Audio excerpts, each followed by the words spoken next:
Check the audio, then we can get started. I put on my glasses. I probably need to go ahead and mute the TV.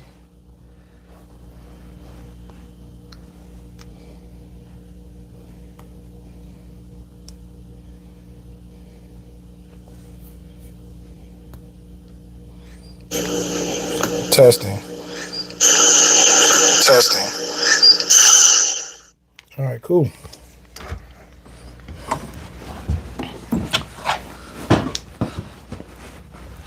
All right. So, what we have going on here is I recently finished up a section of bookcases. This one here is the original bookcase.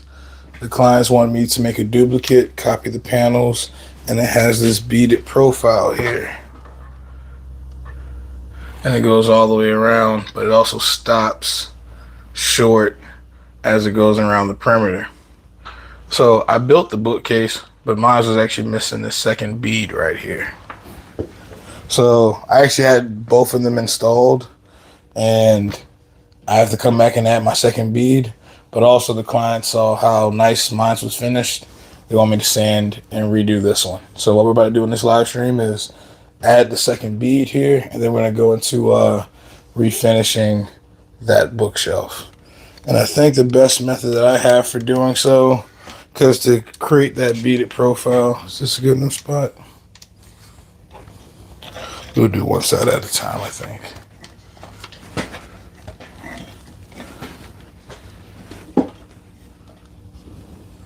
What I find works best for this beaded profile, to do it, you kind of have to actually, let me grab the router and I can show you guys. You have to use this beading bit in your router, but to create a full bead, you end up having to route on the face, but then you have to take a second pass coming down like this. And when I did the initial passes on the inside, I kind of freehanded it. Not even freehanded it, but the issue ends up being that you only have 3/4 of an inch of material to kind of balance on. So if your router tips at all, it'll mess up your bead. And I kind of, again, shotgunned it the first time I did it. When I do it this time, I am planning to add pieces of 3/4 inch pine right here just to create another lip. Oop, I need to rip this just a little bit smaller. But yeah, there's going to be a piece of pine right here that makes this lip wider than 3/4. So when I run my router, I don't have to worry about it tipping.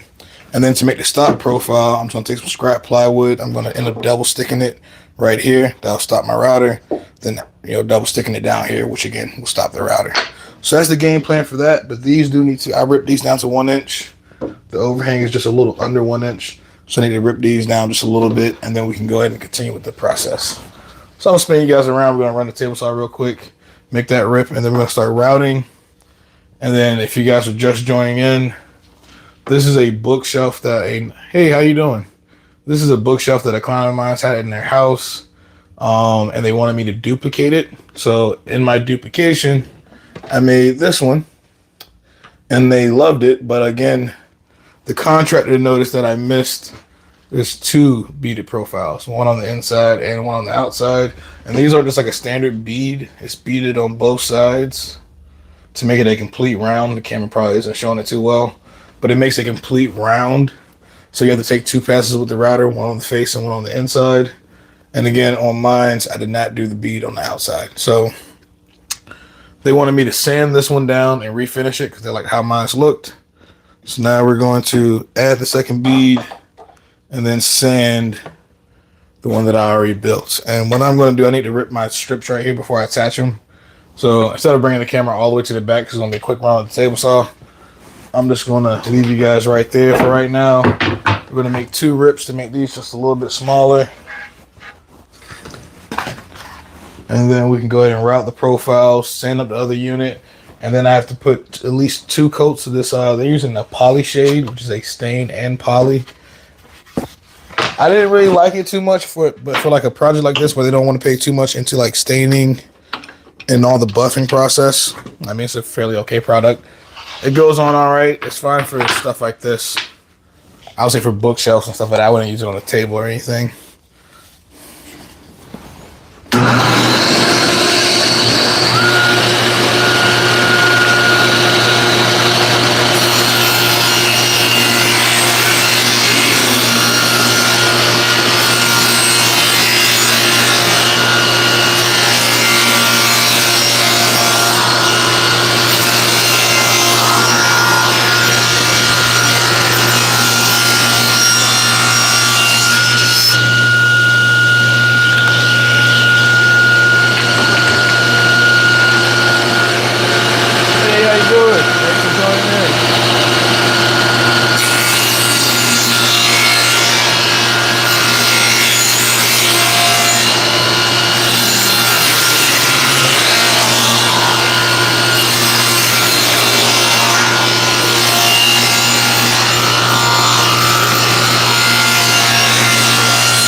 I definitely want to set up some overhead dust collection for that.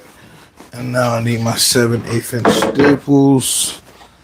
Again, this is 3/4 inch material, so I'm going to use some 7/8" staples to attach it to the back side of my face frame.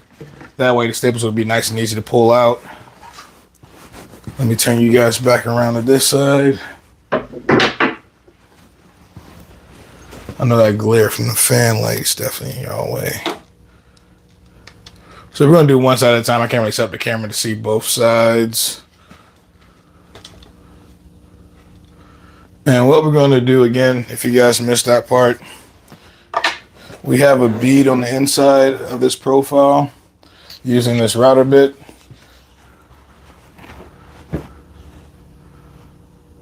It's not a standard round over, it's a full round. So it's a beading, I forgot what else it's called, but yeah, so essentially a beading bit. So to create that profile though, we need to run it again on the face where you have plenty of stability. You don't have to worry about your router rocking. But when you come back on the second side, you only have 3/4 inch on your face frame, and you may have a tendency to have your router rock. So what I'm going to do to combat that is take a piece of 3/4 inch pine. I'm going to flush it up to the edge and then throw a couple 7/8" staples. Those will be nice and easy to pull out because they're only 7/8. But it'll hold this up there just to give me a reference or an additional reference. I probably should clamp it as I go.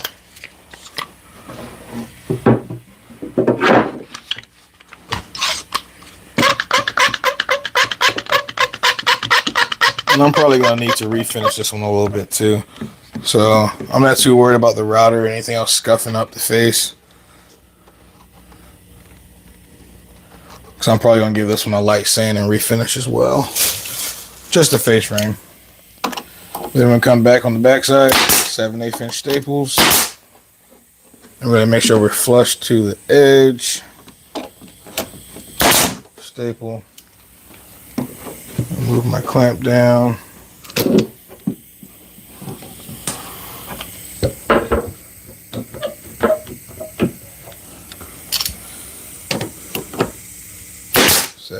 Staple. And again, the only thing I'm doing is making sure that this piece of 3/4 inch pine is flush along the edge to give my router something better to balance on. And again, you can do this with anything. You can make this a full inch. You can go rip down a 2x4 or something, and I'll just give you again more surface for your router to rest on. Can my gun still fit in here? Nope, I have to lift up a little bit.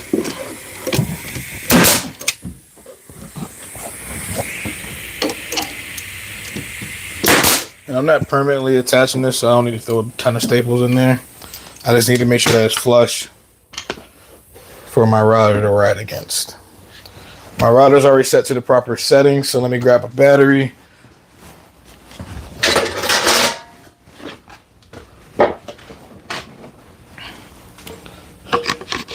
Hopefully I don't need another one because my other batteries are outside in my truck. The next thing I need to do is set up the stops, because again the router needs to stop its profile there. And I was going to double stick tape it, but I might just use my staple gun.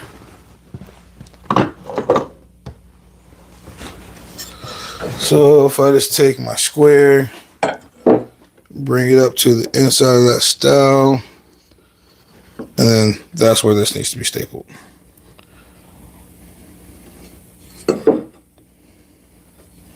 And pretty much I'll need to do one on the top and bottom. So when I run my router this way, it'll stop on this block right here. And for this one, I'm going to make sure I'm nailing down into my sacrificial piece of pine. Typically, I was planning to use some double-sided tape, but instead of doing all that, I'm just going to use some staples.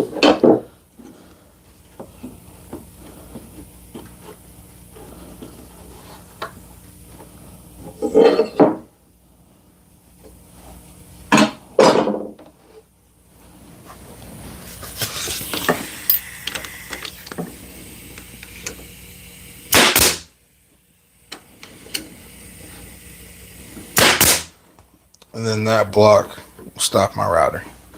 We'll add another one up here toward the front, and then we are good to route.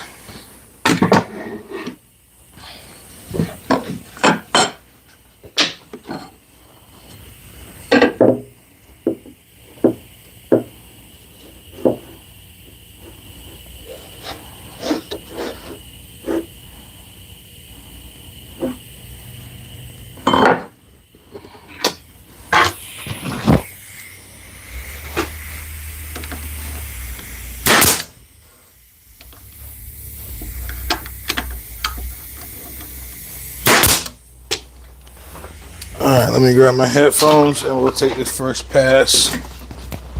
Woo.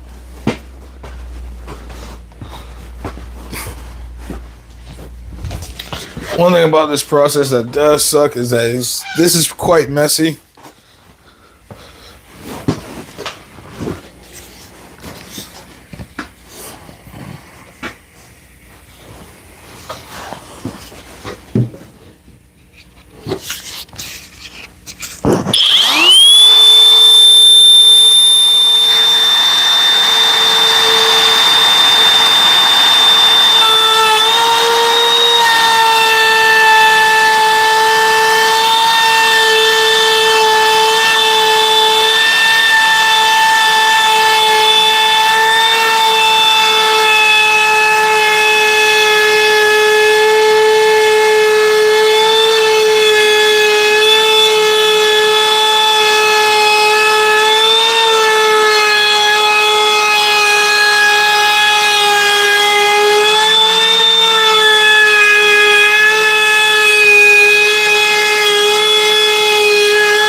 Like I said, quite messy.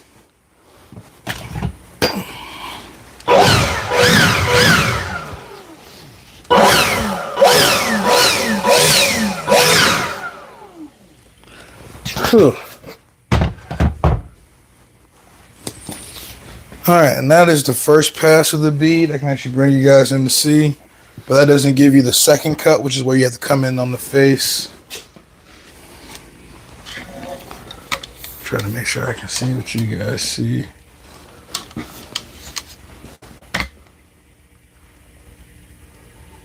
Will it focus? Not so much. But yeah, you can't rotate the camera. Oh well. But yeah, you have one cut here. Now we have to actually create this full cut that ends up creating this groove right here. Because you have a groove here and a groove here. That shows up better. So that first pass just added that slit right here, and it creates the first half of the bead. When you bring the router coming back along the face, gives you the second cut.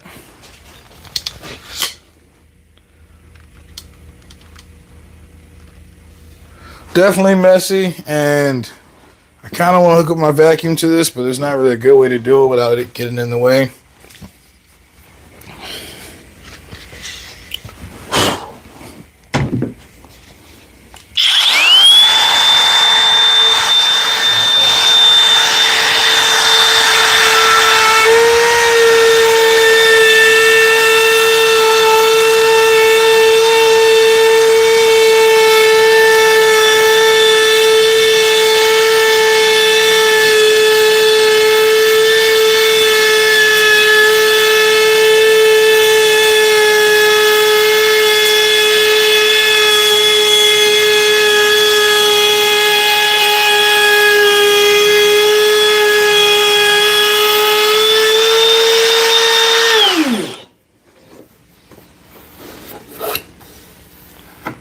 And there we go.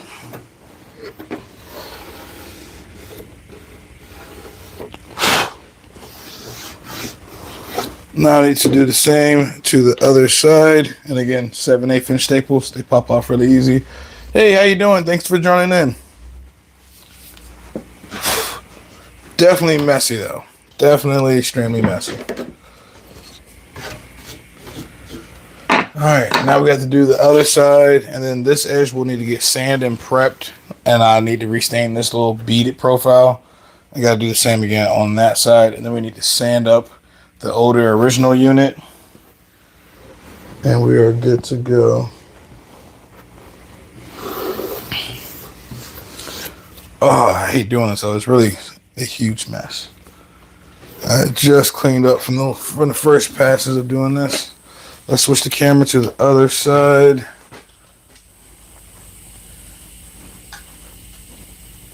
I think that's good.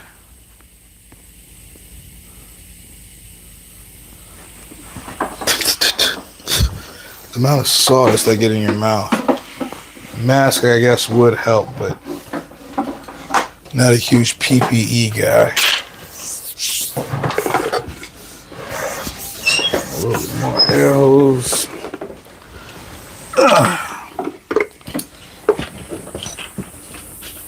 Oh, I gotta take that off first. I had blocks attached to the side that'll help me transport it when I took it to the job site, just so it wouldn't be like scraping on the face frame, wouldn't be scraping on the ground. Those blocks are still in the way over there, and I need these two little pieces of plywood on that side. So let me pop that off.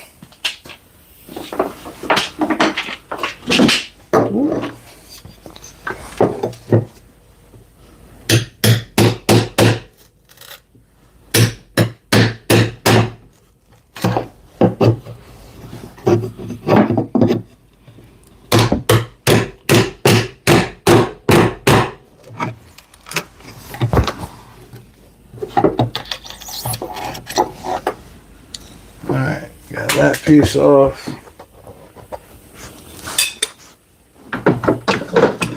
I left the clamp over there, but I probably can do it without the clamp.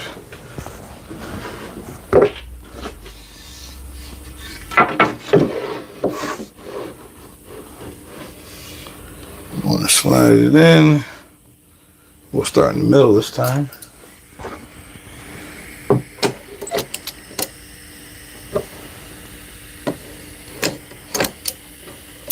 Staple.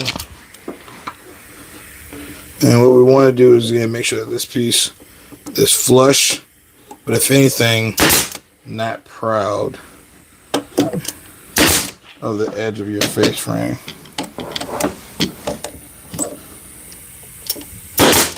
This piece is just to again help balance your router. But if it's past your edge of your face frame, it'll kick your router out, which will change up your bead profile.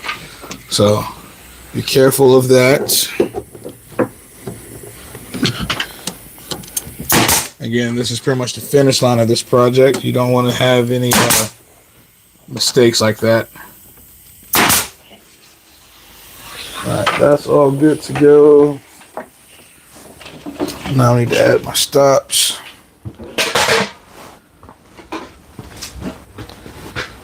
Left my square over here.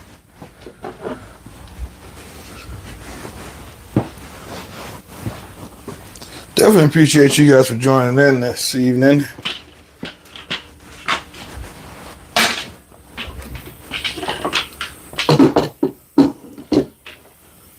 This is yet again another last minute thing for me. I got tied up this whole entire week with other projects.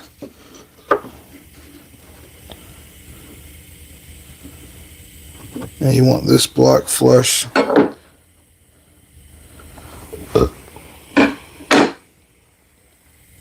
to the top of that part of the face frame. And then we're shooting these 7/8 inch staples into our piece of pine at the side of our finished cabinet. Again, preventing having to fill any holes or anything else. That just gives us a stop for our router.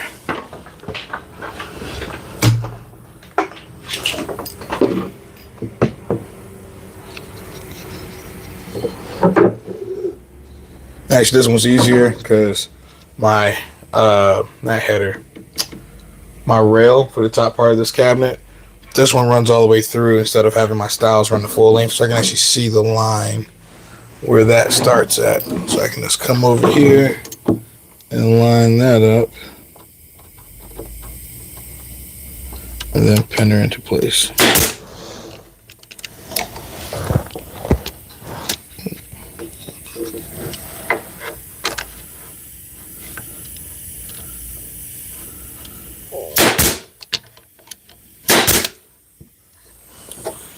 Alright, now we're ready for our router passes, and then this one is ready to get sanded up and stained. I can actually pull the air hose out of here, get all the stuff out of my way, because there's already enough stuff up here. Again, this part always makes me pucker just a little bit, because there's not really anything you can do if you screw up this routing process, because your face frame is already assembled. So it's kind of like a one-shot thing. But again, I have a little process to help it out, so better than the first time I did it.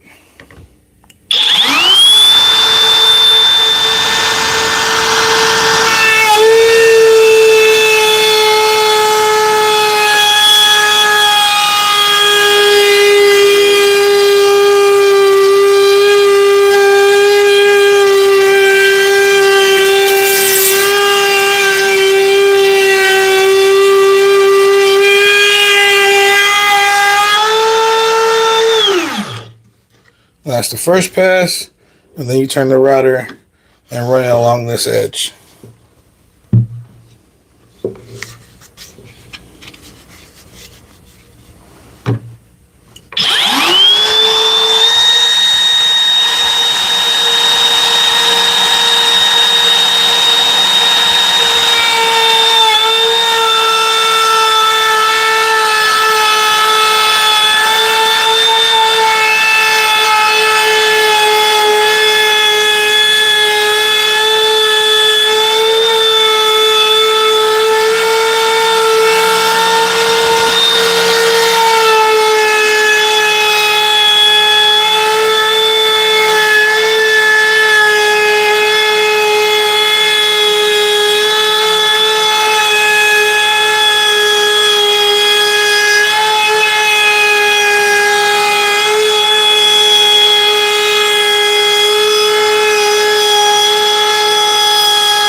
Okay, first off, I actually probably should have planned that a little bit better.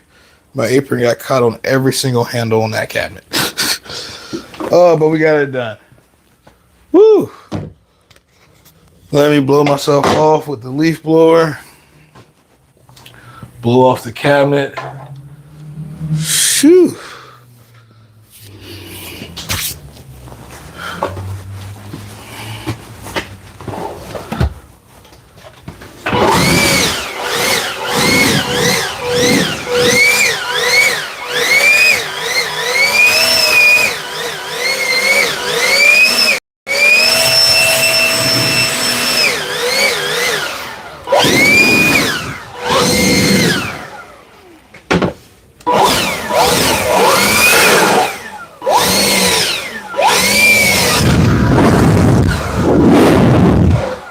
All right, the worst is over.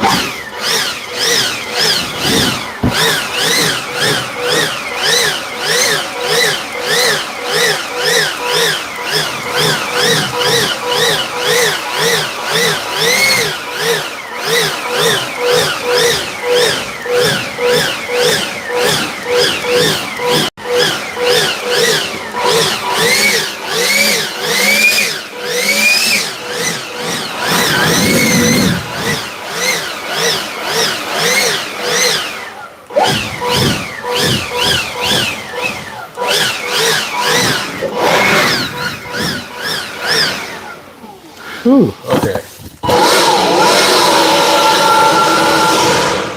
Not gonna lie, that was the one part of this whole entire project I was a little worried about. Just because with my luck, the router would tip or something like that, but we're all good. I can remove these pieces of pine, and this one can be sanded and stained. Sanded, yeah, sanded and stained. Sanded, stained, stained and sanded. All right, and then this is the original one that they want me to update the finish on. So with this one, I was debating on laying it down, putting it back here on the other bench. I haven't really fully decided. I think I'm going to sand it standing up, and I think it'll be easier for me to apply the finish with it standing up. If I lay it down, I won't be able to reach into this back panel, you know. So if I stand it up, I think I can get access to everything all at one time. But then the bottom, I don't want to be doing it on the ground. I might just lay a piece of plywood underneath of this so I can brush it right onto the ground. It's probably what I'm going to do. So yeah, but then I can't really sand that bottom edge once I lay it down. Choices.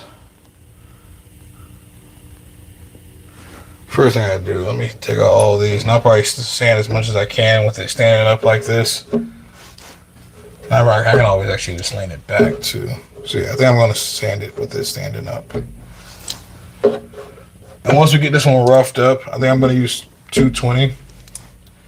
I think for the poly shades, it actually recommends 220. Typically with any polyurethane or poly product in general, I won't go higher than 150. But on the poly shade cans, it says, you know, in between coats, hit it with a 220. So, and that is what the client said they originally used on this was a poly shades. I mean, yeah, poly shades stained in poly.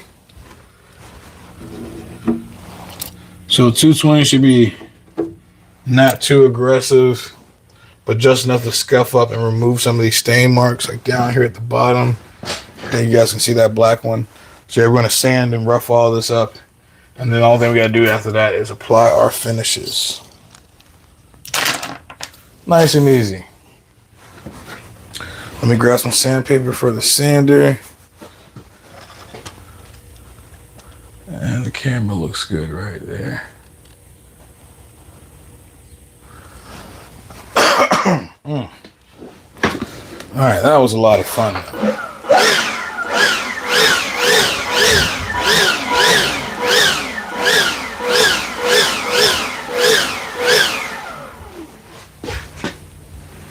Let me grab some 220 sandpaper and we'll get that going too.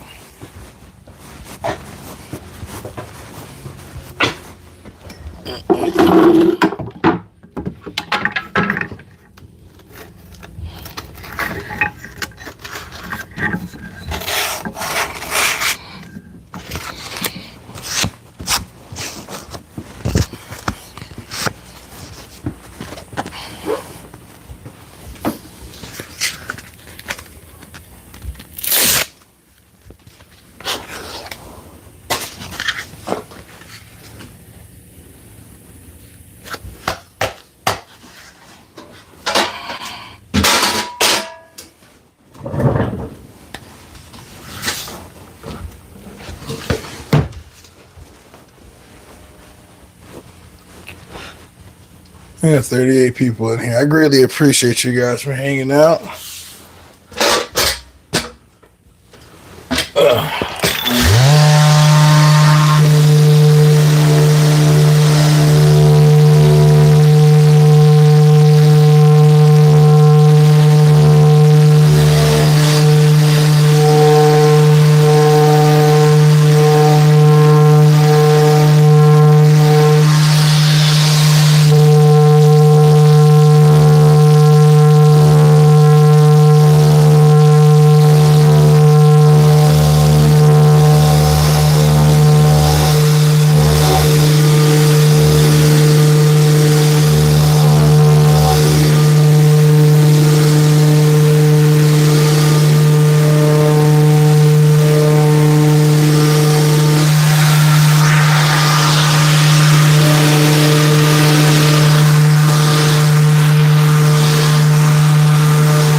Also, I want to make it clear.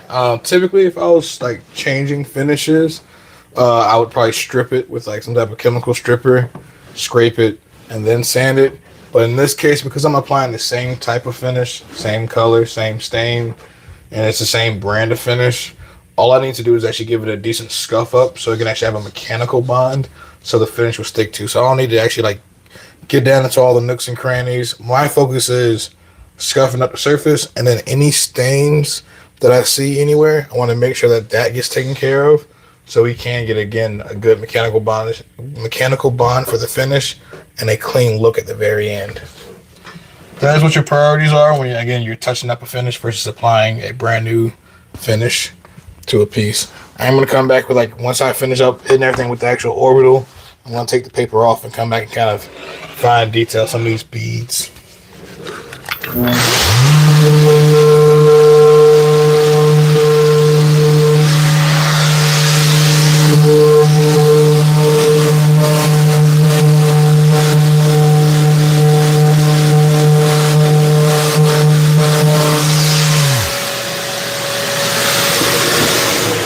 Like, I'm not sure if it picks up on camera. It probably doesn't. There's like a huge streak of like white paint. Let me see if I can get in there closer. And like, I know you guys can obviously like the black one down at the bottom. I'm gonna try to get that type of stuff up so when I go into the application, everything comes out clean. Let's see if I can get in that white paint. So those are the type of, there was a bunch of it up there. You guys, you can actually see the line where the sander has stopped so far. And that's just pretty much the finish that's been scuffed up and removed. Same thing on the sides.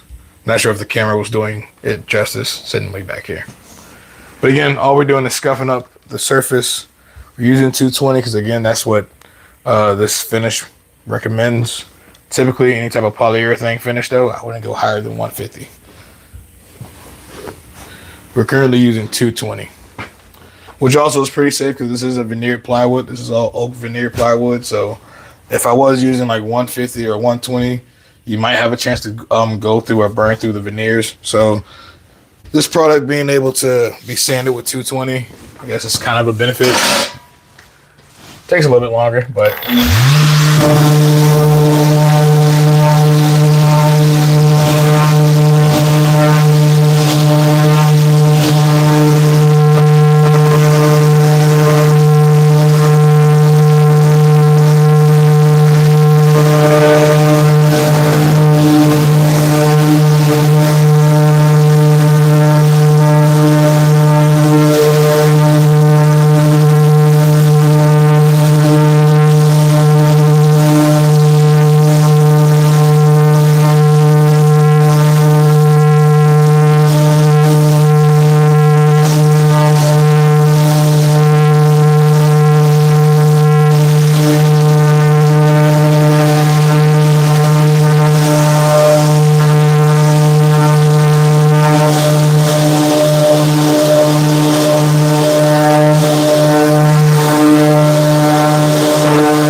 So, funny enough, I'm actually thinking about laying this down.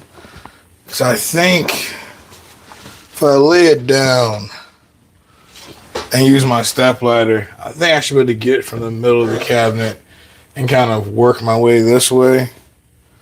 And then once I get to the wall, do this part, do down there, do the edge of the face frame, and work my way out. That way I'm not leaning over anything to get any finish on myself. And it'll give me the best access to the bottom, I think, is the best way to go. And then I can do the rest of the sanding and everything else with it laying down. So I think I'm about to put it on my bench over here. But then again, I do have all the shelves. I still got to sand and stain too. And I don't have an additional bench to put those on.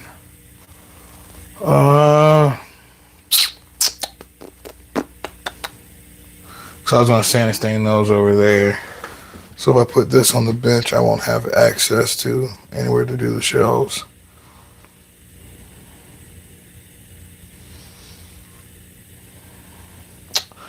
I think the answer is sacrificial plywood and raise it up high enough to where I can get the brush onto the ground.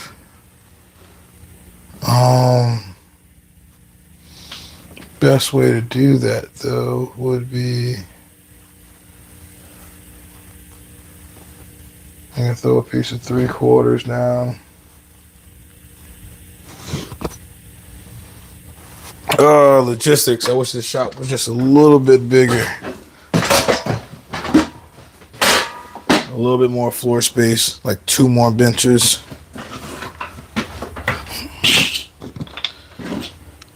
So let's see, if I slide it forward, I got a piece of 3/4 plywood right here.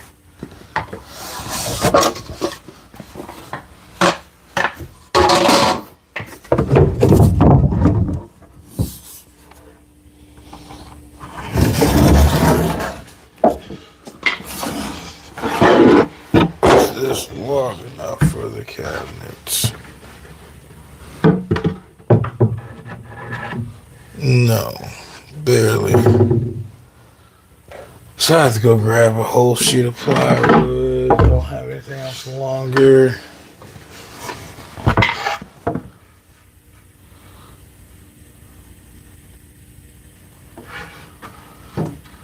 I guess I could.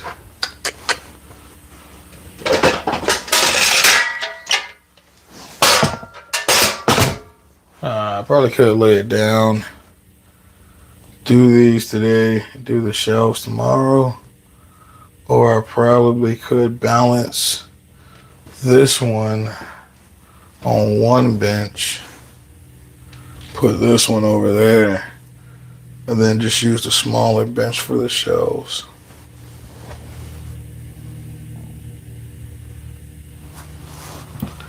So I mean, it's not going to tip over.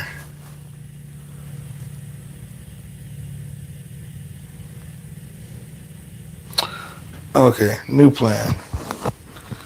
Let me grab a cigarette and then, yeah, we're going to reshuffle the other one, free up a bench, and make this work. Because currently, this one over here is sitting on 2 of my benches. So my theory is, one, let me knock these pieces of 3/4 plywood off, pine off.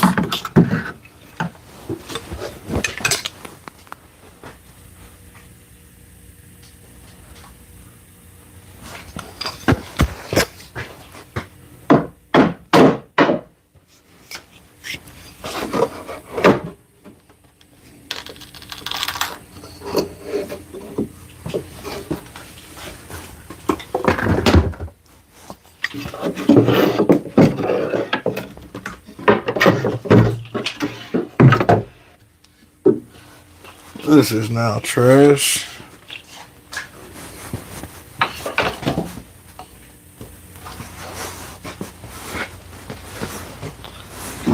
Now I left the hammer over there, but a few thwackets.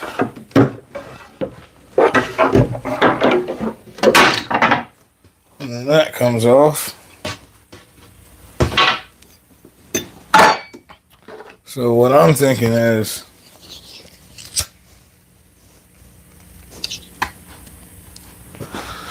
balance most of this one onto one bench. Let me unlock this one. That frees up the whole bench. I'm gonna slide this one down. The other wheel is locked.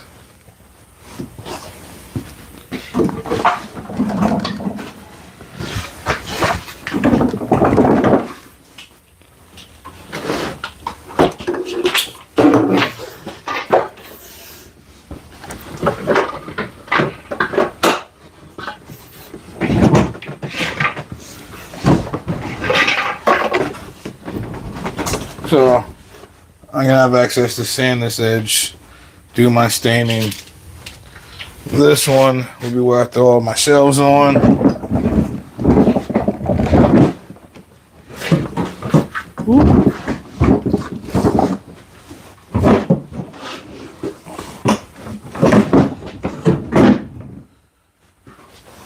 And then I can take the other cabinet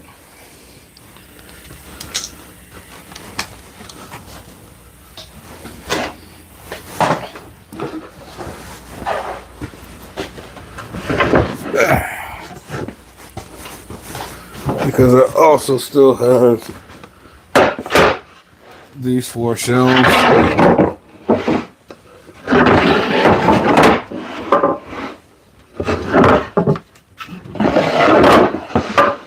Which I can do on this bench. Then I can take this whole cabinet and lay it flat on my main bench. And that sounds like a plan.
Alright, I'm really hesitant about applying finish on this bench though because it gets really close to my table saw. And I would like to not get any on set table saw. And also, if you guys have been watching the channel for a little bit, I like to not have to lift stuff. So, what I am going to attempt, if I can clear enough space,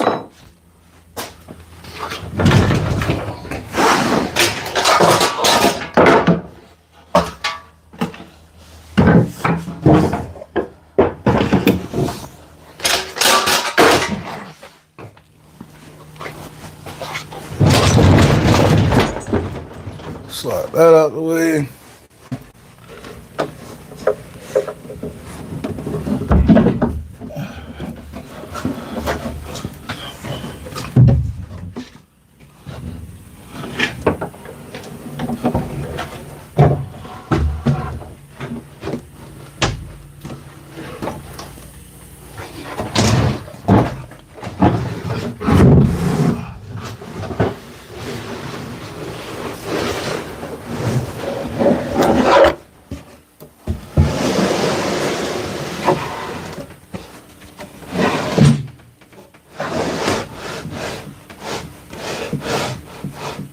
Alright, that works.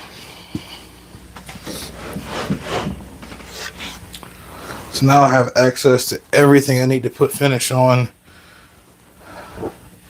This Just gotta go through the fun process of sanding and actually doing the finishing.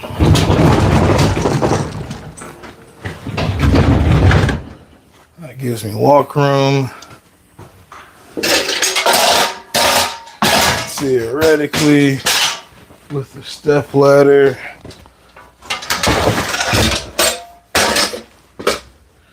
I can get access to the middle and work my way out to the sides. Ideally, I would like it to have it standing up, but I guess this might actually prevent runs more so. And also the poly shades is kind of like a thick polyurethane stain mix, so it doesn't really run too bad. So I think this is gonna work. I think better for you guys on the cameras is for me to put you guys on that toolbox over there. We're about to finish sanding this one. Then we're gonna hop and sand the edges of the other one and the shelves. And then we're gonna move into the actual finishing.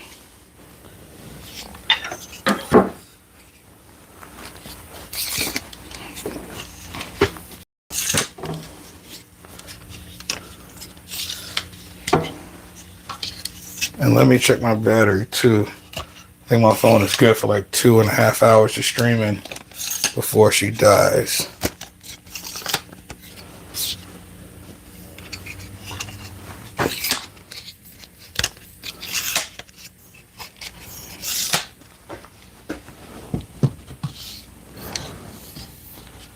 I probably can go up just a little bit.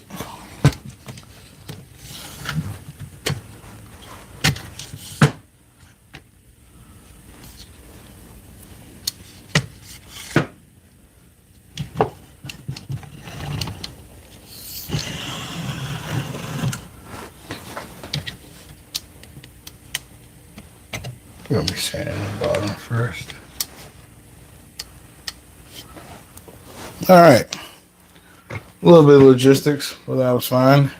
I still need to sand this. I do need to pop these blocks off so I can actually fully sand the edge. Sand the bottom area. And that is it, because we've already sanded the back. Then I need to blow everything off, wipe it down. I'm probably just going to use my air hose, blow everything out, and then go into the finishing application.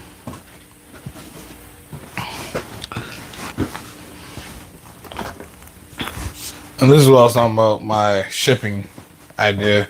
I just stapled on some blocks, 3/4 inch, then some 1/2 inch plywood. Sticks out further than the face frame, so I sat inside of my truck. I don't have to worry about the actual face frame getting scraped up and scratched up.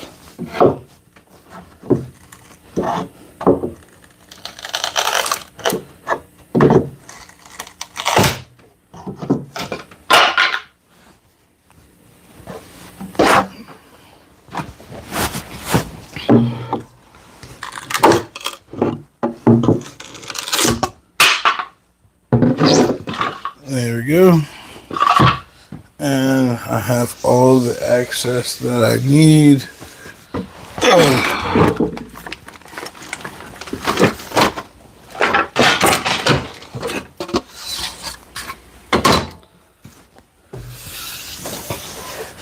All right. Back to sanding.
There's enough of those. Now we're about to hit these shelves and then the edge of the other bookshelf unit. And then we'll go into applying the finish.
Another thing that is slightly reassuring is because the clients told me that they use poly shades for these.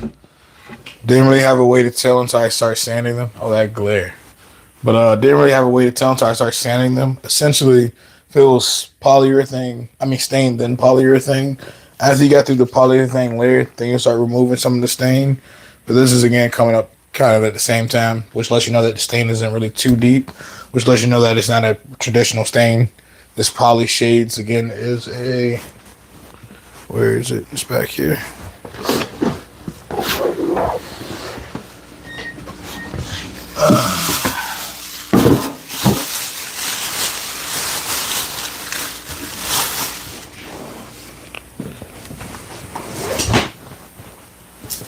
This is a polyurethane and a stain all at the same time. So the stain doesn't really penetrate super, super deep, but it gives you a finish and a color all at the same time.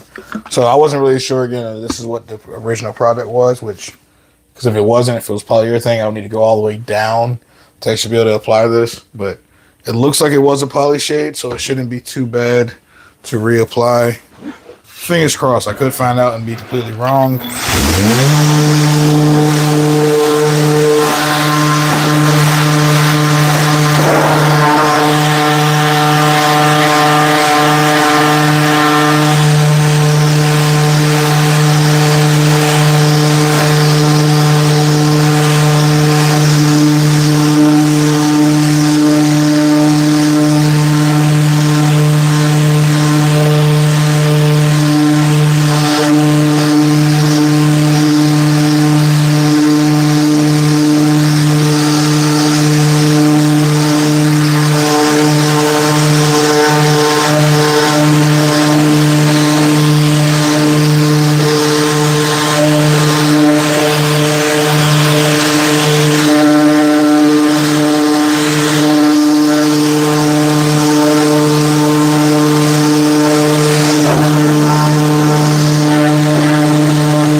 One thing I do love about the festival is the very little dust that it leaves behind, especially when it's paired with the proper sandpaper. I'm not going to say that, festival, gotta go out and buy one, but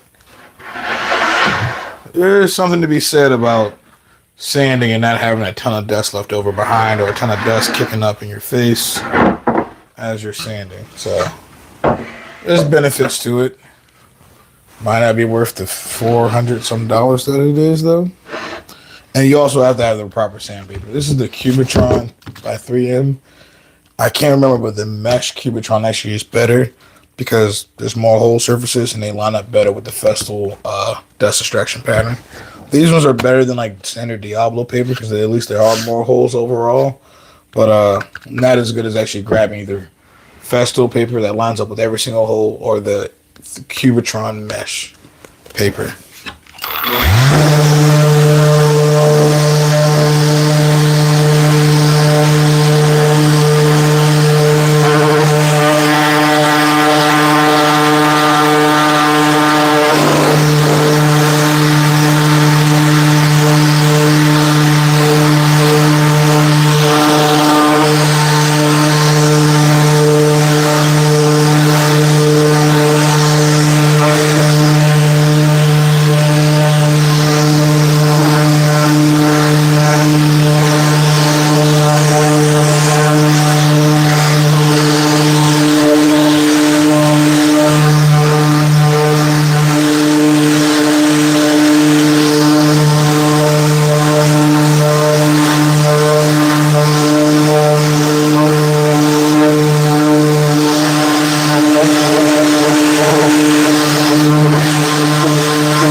Alrighty. So I think what I'm gonna do with these is probably start on one side, then work my way down and leave it that way. And I'll probably start off with leaving me a bunch of space. So that's how I'm gonna work those. I do need to come back and sand this edge going all the way back up on both sides. And then we can go into starting to apply all the finish.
the other side, and then we'll be done with the orbital. I'll take some of the sandpaper off directly and kind of hit it with a little bit of hand sanding.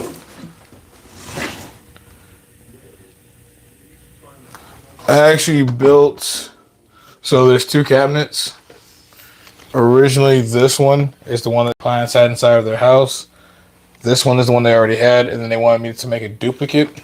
And the duplicate is the one over here I built and finished. But when I originally built it, I didn't add the second beaded profile right here. So the clients wanted me to take it back and add this beaded profile. And then also they wanted me to bring this one back to my shop, sand it and refinish. So this one is sanded. We're about to start applying the finish in just a moment. And that one right there, we just had to add the beaded profile, which we just did. So the next step will be actually reapplying the finish, or touching up the finish around the edge. Good question though. Yeah, if you missed the first part of the stream, the first part of the stream was me pretty much adding the beaded profile. Where's the router? We use my trim router. Yes, both technically. Yeah. So I had to come back with my router bit, then add that beaded profile. Because originally when I built it, I did the beaded profile again just on the inside, but the original has a beaded profile on this side and that side. Mine's originally only had this one. But again, after they saw how nicely mine's looked after it got finished, they wanted me to bring this one back to my shop, sand and refinish. So we're doing all the above.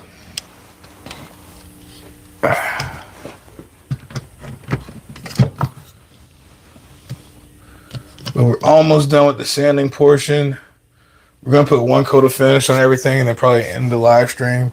It takes 6 hours for this finish to dry.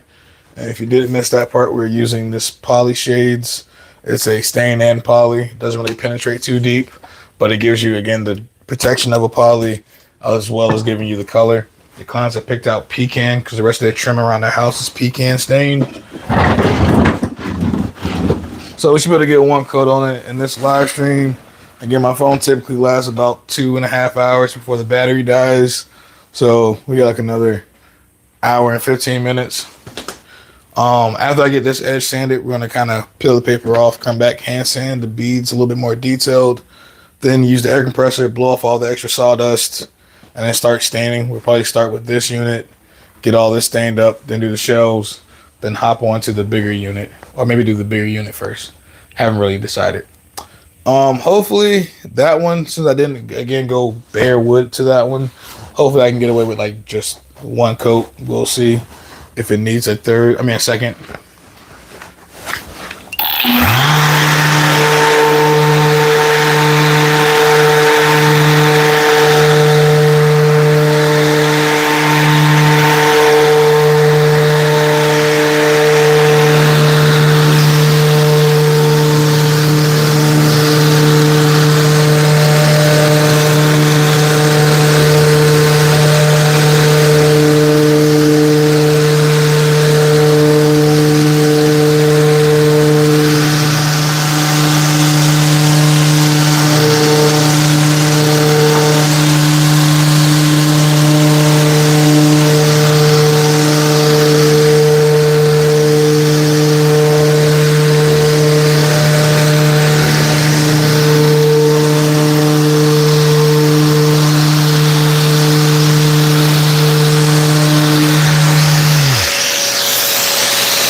Yes, I made this one, the one on the other side, Matt made.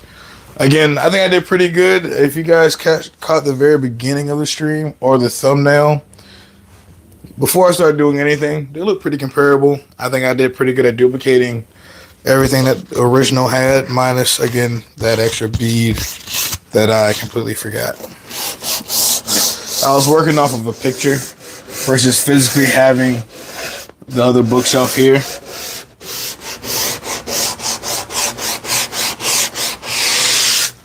But off of that picture, I think I did okay. All right, so let me hook up the air compressor and blow all this stuff out, and then we can go into the actual finishing process. I might hit the face of this one just a little bit. It did get scratched up just a smidge. Let me move my sander and everything else all the way in the back so it's out of my way.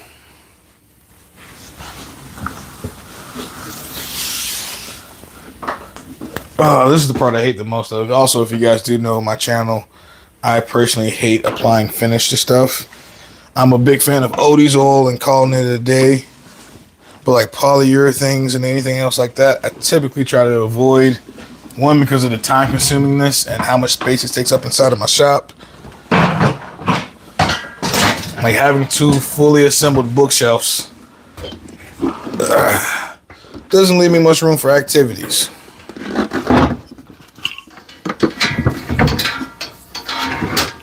Oh, my air hose is all tangled up in this. Okay, I'm just gonna leave all this back here for right now. Clean up later. That's an after the stream thing. Just been decided.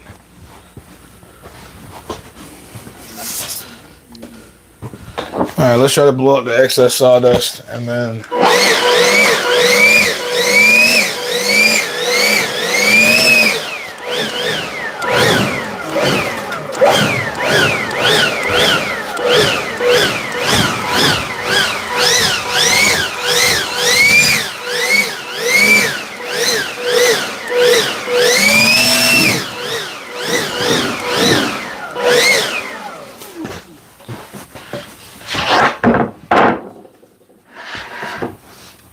I think I'm going to start up front on this unit and then work my way back here.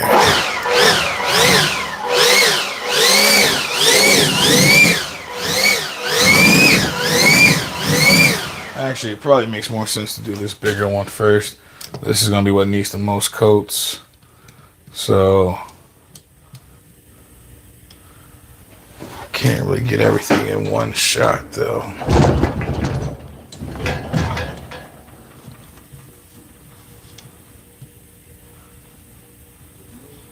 That's most of it.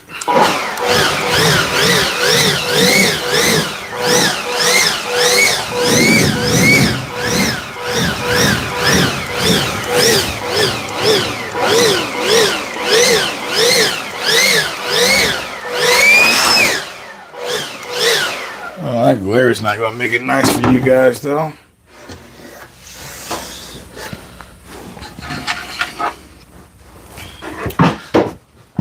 This is also the part that you guys, I don't want y'all to see. I'm also really bad at pouring finishes into a bowl. I'm almost 100% sure I'm going to spill more than what's necessary. Oh, this is my last glove. I need to go to Home Depot. Oh my God. Okay, which hand should I put it on? Probably my left one. Because that's what I'm used to grab stuff. I thought I still had 4 more gloves. I do not. Yeah, you guys are about to see probably a pretty epic fail. I've almost never been able to pour shit out of a can into a bowl without making a huge mess. So,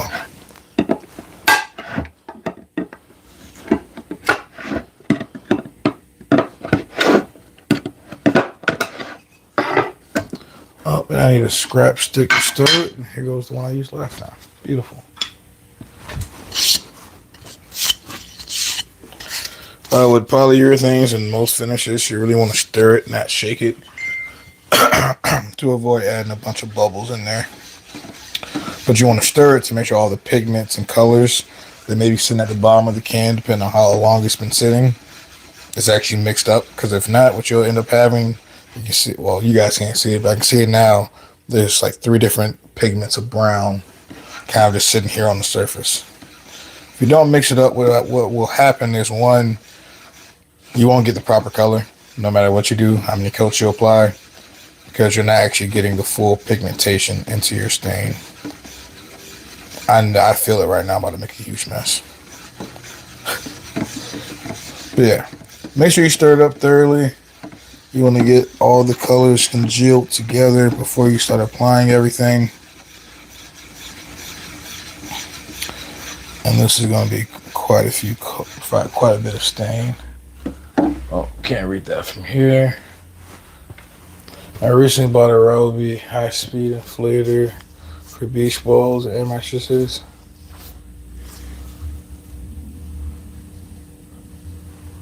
Oh yeah, that definitely does a good job. I have a ton of Ryobi tools. I haven't gotten. You said it's an inflator. I have the tire inflator, but you saying you can use it as an air compressor on job sites, like to run like pin nails. I know they have a cordless compressor, a battery compressor. Is that the one you're talking about?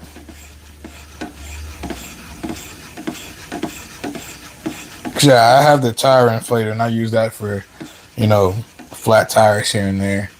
But was not aware that you can use it for other job site uses.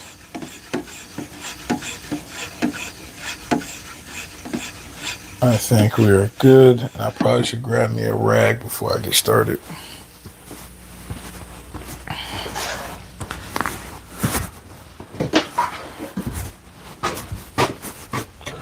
I'm going to grab 2 rags. Oh, all these rags need to be cut. So yeah, I'm going to grab 1 rag and some paper towels.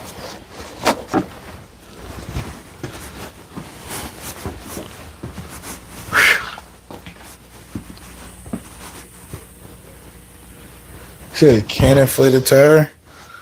I'm not sure which model you're using or which model it is, because they do have a couple different inflators. Alright, that is good.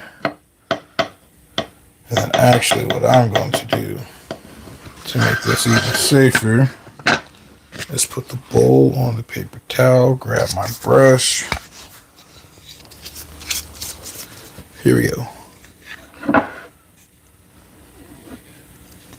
Without spilling a ton. Oh, we did it. Holy cow. We're rocking and rolling. It's just because I'm live right now. There's a huge stain on my other bench where this failed 3 times during the initial staining of the bookshelf. So I'll take it though. That's a little fuller than I would like it. Now, let's see. I'm going to rest that on the paper towel. We're going to close this off. And we're going to move back to the cabinet in the back.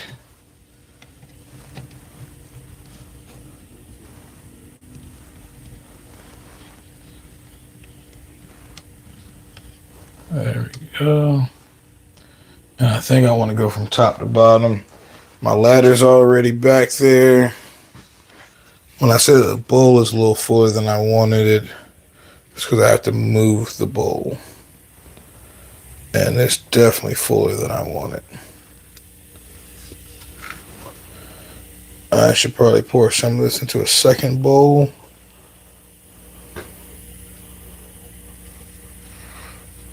But I like taking risks sometimes. And I think we're going to take the risk, because I feel like I'm going to use quite a bit of this on the inside of here. Also, the reason why I like if I'm going to put together a cabinet or finish a cabinet this big, I definitely would do all the finishing before it goes together. Kevin in England. Hey, my name is Kevin too, in case you didn't know. That's pretty cool. I am Kevin in Norfolk. But yeah, typically cabinets like this, I would be applying finish before I even put all these pieces together. So like getting to the inside of this plywood and everything else would be a lot easier. But what I'm going to do is essentially work half the cabinet and work my way down.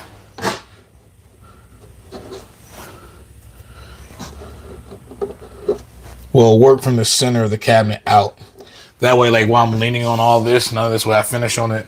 I'm gonna start in the center and then work my way coming this way. is the method that I have in mind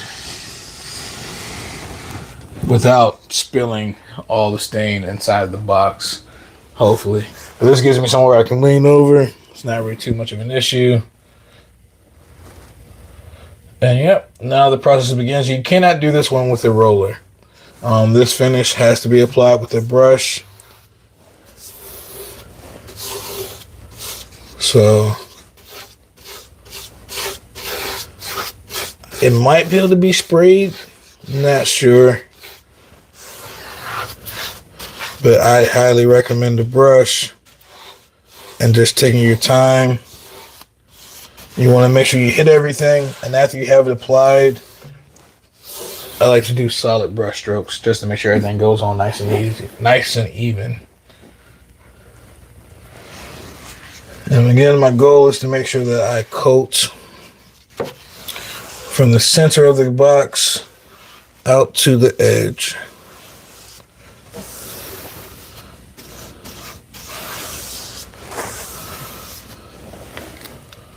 My arm's going to be tired before I get halfway through this. Also a reason why, something like Odie's oil, I'll put it on my buffing pad, and there is no need to put so much elbow grease into the finish. But with this, you want to be extremely careful with runs. You want to make sure that you're hitting everything.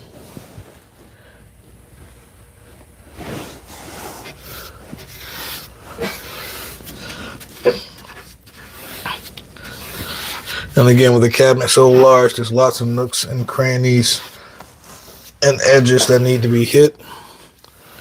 But again, after I apply a certain area, I make sure I come back with solid brush strokes to make sure I even everything out.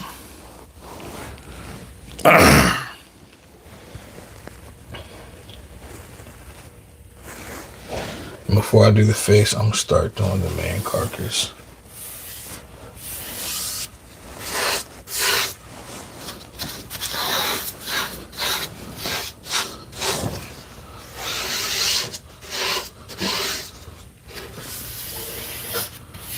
And also my brush strokes are going in the direction of the grain.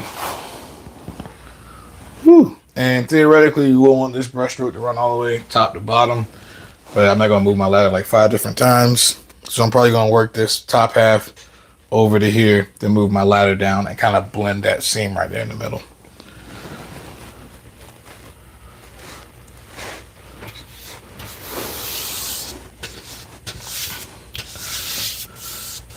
This might not be bad with a bigger brush, like a 4-inch brush. Probably would go a lot faster, actually.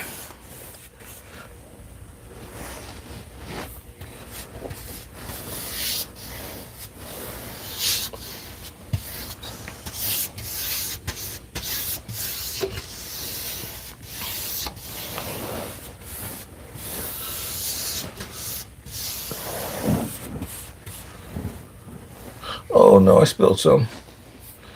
Now, that's another thing. Unlike some other stains and finishes, if you spill something or get drops or dribbles, you definitely want to take care of that immediately. Because again, it's a stain and a finish. So if it sits there and puddles up, it will show through. So be careful moving your finish or your bowl, container, whatever you're using to hold your finish around. Especially if you're doing like me, unwittingly, and resting it directly onto your workpiece. Whew.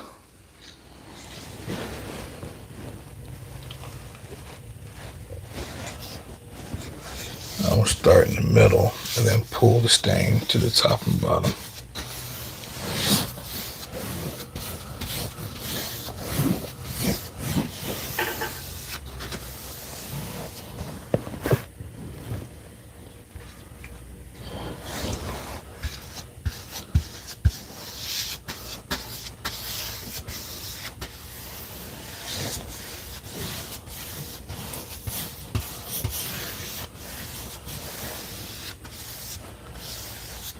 And we'll see what it looks like too after one coat. If I am lucky, I can get away with one.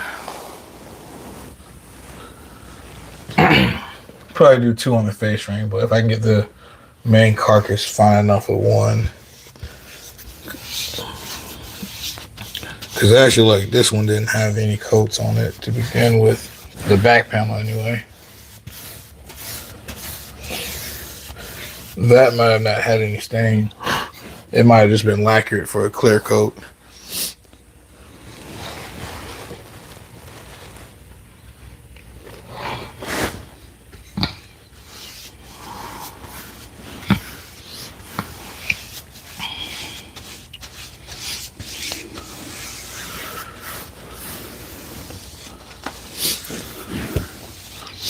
All right, we made it to the other side. We've done a quarter of the cabinet carcass. Thank you. I'm hoping for that one coat as well. And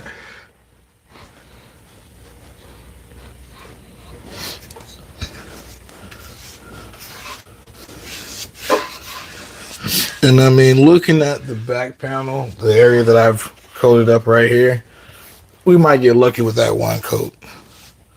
At least for the interior. I mean, the shelves, the face frame, all that can get two coats. This product is recommended for two coats. And again, it didn't get stripped down to bare wood.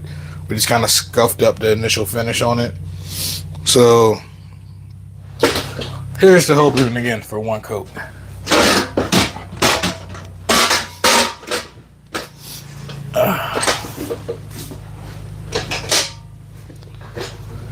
And I swear, one of these days, I'm gonna get somebody in the shop that knows about filmography, and they're gonna be able to tell me why it glares like that.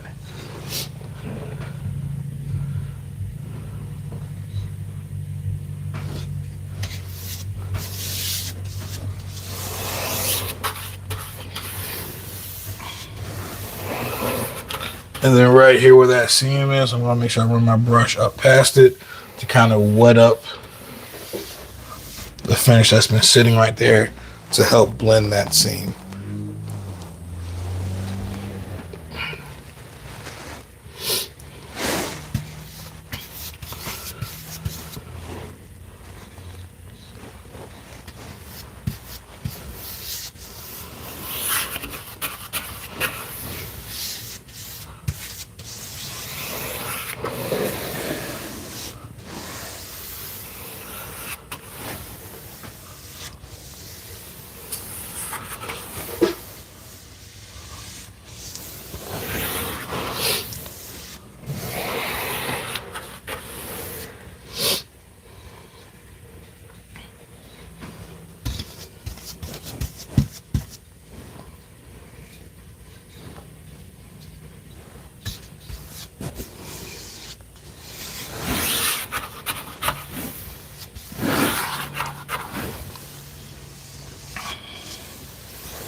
Oh.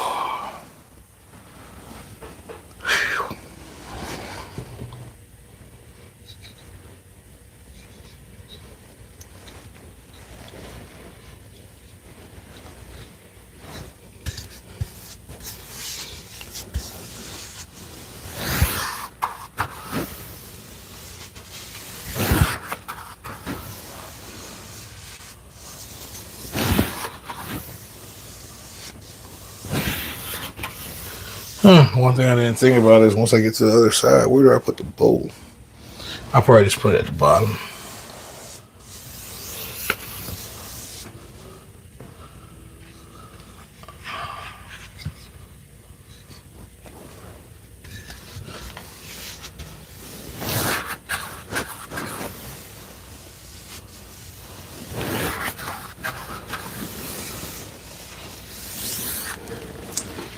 Oh, there's a piece of wood right there. Don't want that in the finish.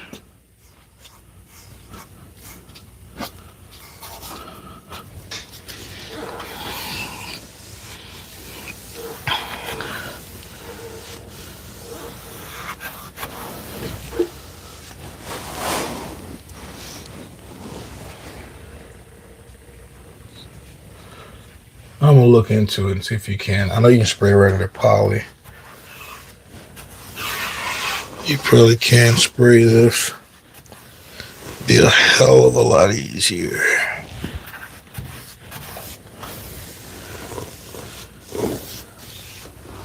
Alright, so we're done one side. Now we're gonna do the side panel, face frame. I'm gonna start at the top of the face frame and kind of work my way around, coming back around this way. So let's slide our finish back up here to the top where we can reach it.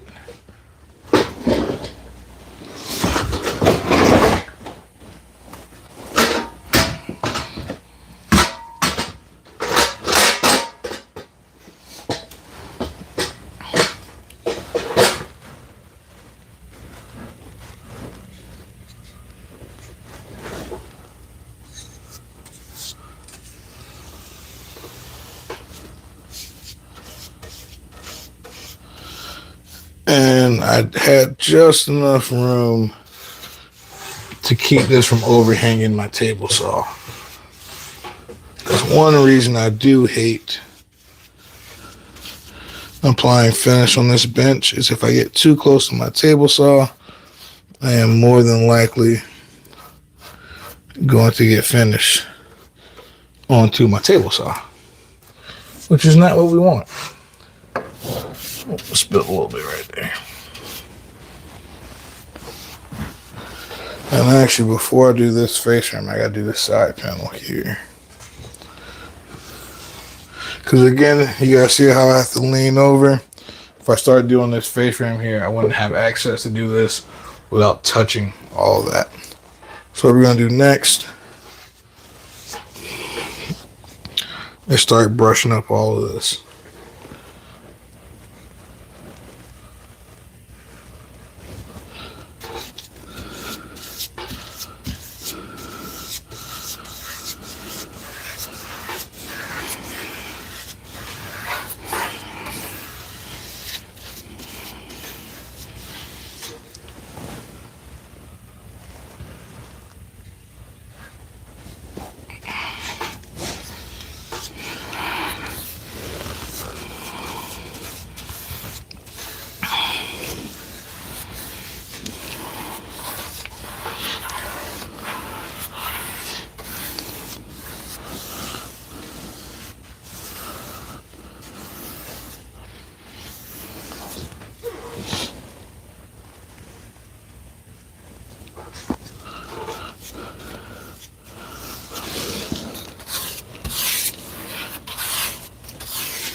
Alright, we still need to hit this edge, and then we can come around and hit this edge.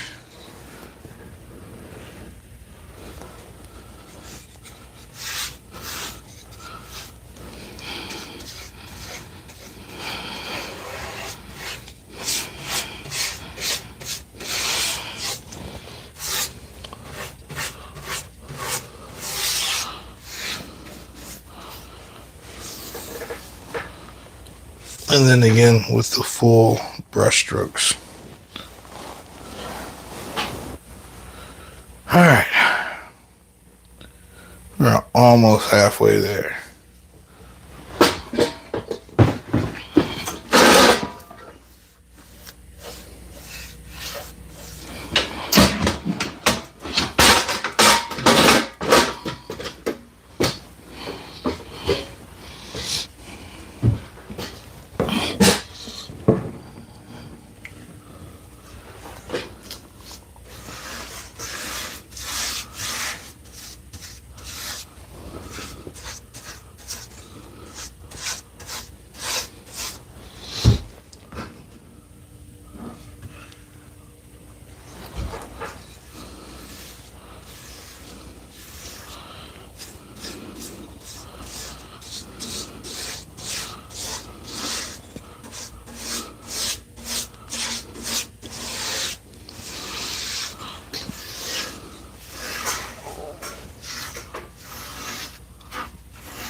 Phew.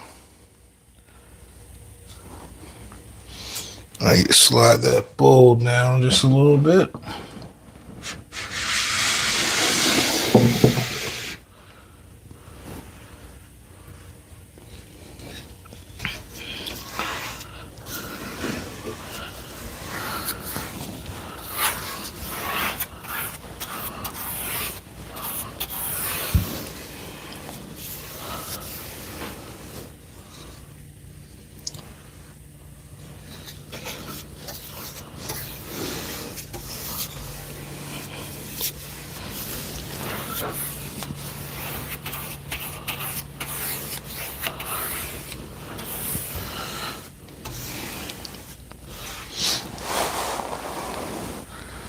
Whew, I'm not gonna lie. This told on my back, which is why I kind of wanted to do this with this standing up, just so I'm not constantly bending over to get to it.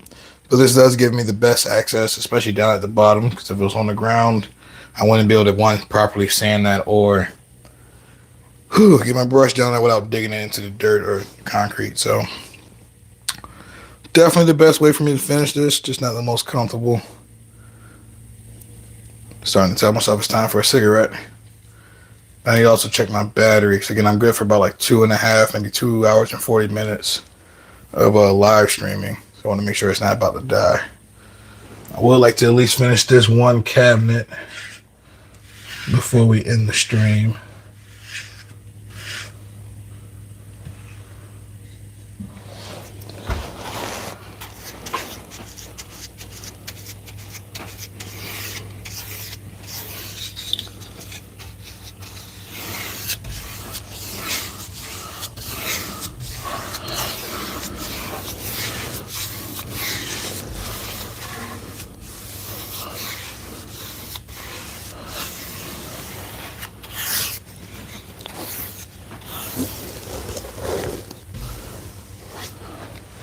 Also, another thing to think about, I was about to go ahead and do this rest of this face frame right here, but I think I'm actually going to go ahead and paint or apply the finish to the bottom shelf. That way I'm not standing at the bottom looking down, trying to lean up and over that way. I can kind of get access to it like this, be a little bit more comfortable.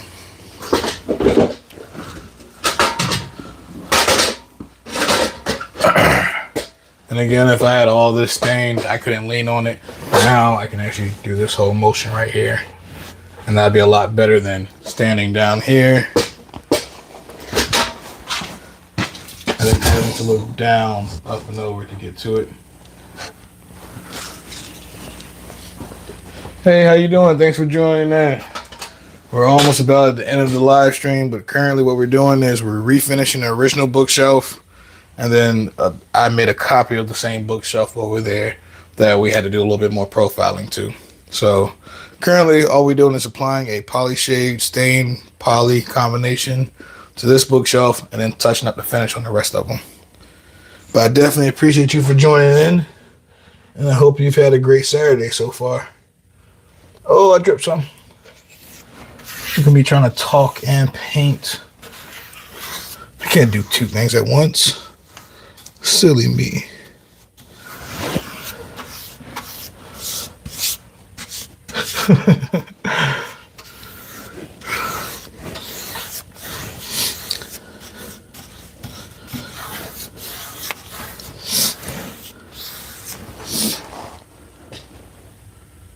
Good forethought, yes. Yeah, forethought is definitely one of the most important things in woodworking. Try to plan out your stuff before you get into it. Because if not, you'll be standing there with a completely assembled cabinet wondering how the fuck am I going to get finished on it.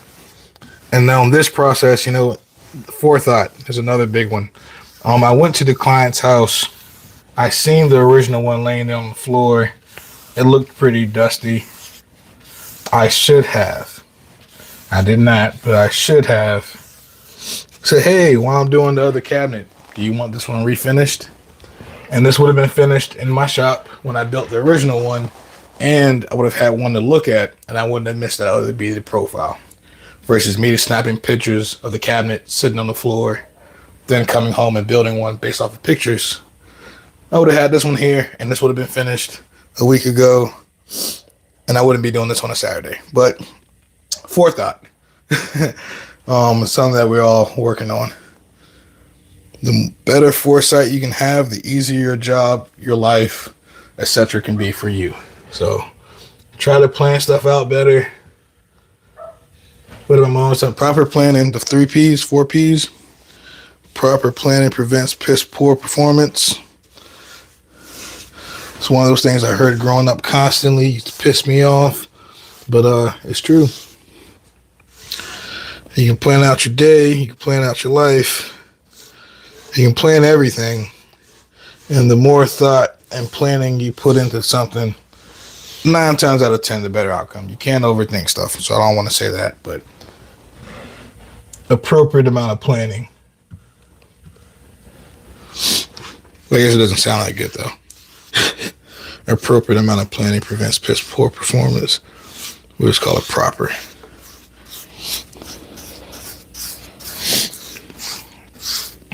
Oh, and look at that. I just fucked up. I should have did this outer edge while I still can reach the bowl. Hopefully my brush... Actually, I think I can reach it. Don't do this. Just, again, plan better. And try not to drip. And we made it. But yeah. Order of operations. They are your friends. If you are friendly to them.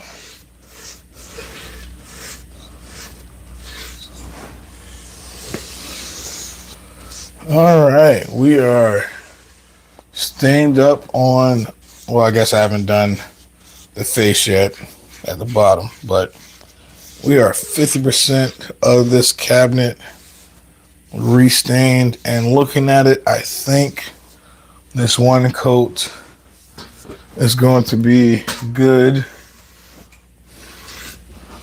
So let me hit this other side, which I have a bunch of scrap wood over here, and I don't know if I'm going to have room to really get in here with my ladder, but we're going to try it anyway. Please ignore all the clinking and struggle sounds that you guys hear. There's no struggle happening. So what I am going to do is bottom shelf, back panel inside, work my way all the way around. Then I'll probably just move the bowl to this bench behind me as I do the face frame. So let's get this about halfway up there. And I'm also no longer looking at my TV, so I have to look back and see if you guys say anything to me. I wish I had a notification tied to y'all chats.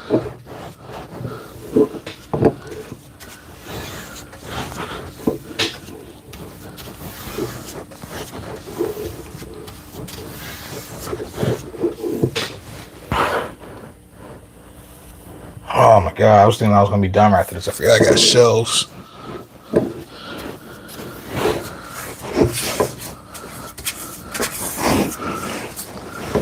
And there was a really big black stain on the bottom shelf back when I was sanding it. And it was not coming out. So now that I put the finish on it, it's better than it was, but it's not gone. But I did remove all of like the excess paint over the years that, you know, painters, when they try to paint around the edges and stuff. I got all that sanded out. All the extra paint that was on the inside of the carcass is gone. The fresh coat does look nice. I see a run right there. Ryan the Lots. Oh, I know who that is. Well, I'm getting a phone call, but I cannot answer midstream. I'm going to have to call him back. So I'm not sure if you guys hear the phone ringing too, or how that works when I'm streaming from my phone. Did I get the run now? Yeah, okay, I took care of them right. But that's also why, again, now I'm on the other side. I can actually see everything I did.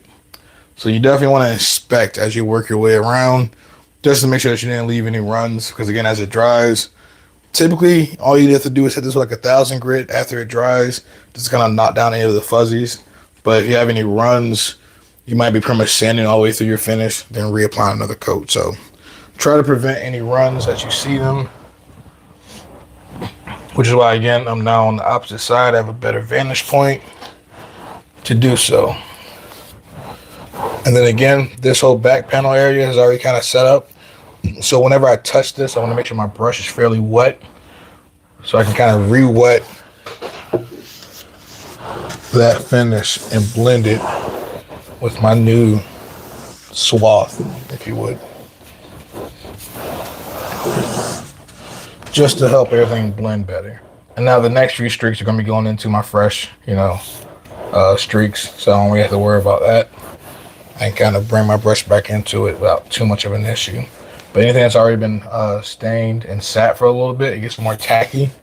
So you don't want to bring your brush through it unless your brush is wet, because your brush will stick and leave ugly little brush streaks. Whenever you're staining stuff, I do like a little bit of a brush streak, but you'll get kind of like a blotchy streak if your brush is too dry going over a setup finish.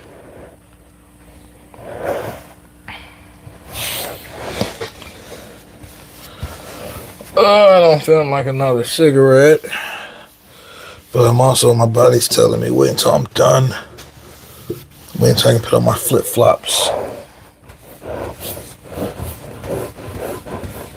Wait until 1 million people aren't watching me. Got a solid 25 though. Oh, reconnected the jacket. Oh, I thought my phone had died. Oh, let me check my battery. Actually, I haven't done that yet, but it just popped up reconnecting. I got scared for a second.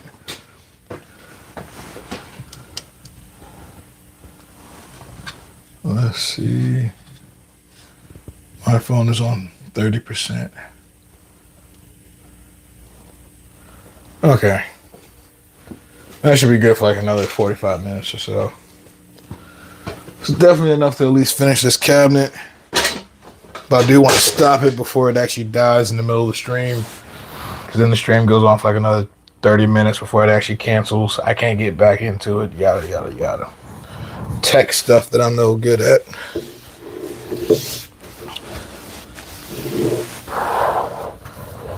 Wait, did I miss any tracks that I haven't looked at? No, I haven't. Okay.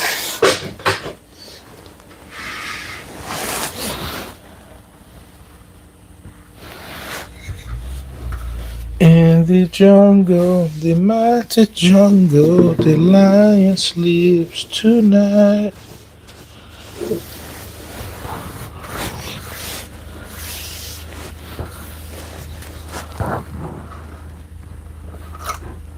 Oh, really thin veneer.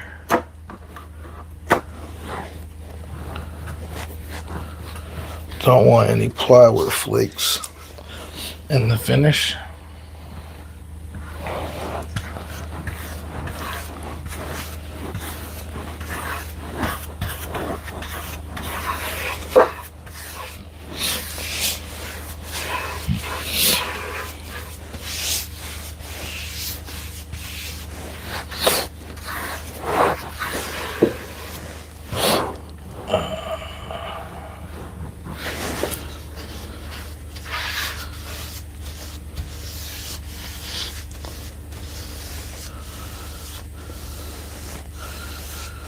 Woo! Hooray!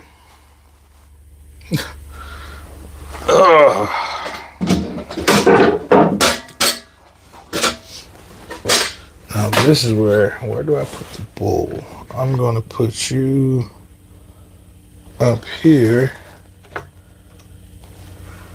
and you won't fall, will you? Of course you won't, because you're a good boy. Actually, let me paint the sides and do all of that first. Then I'll do the back last, because that makes more sense. Oop, I'm dripping.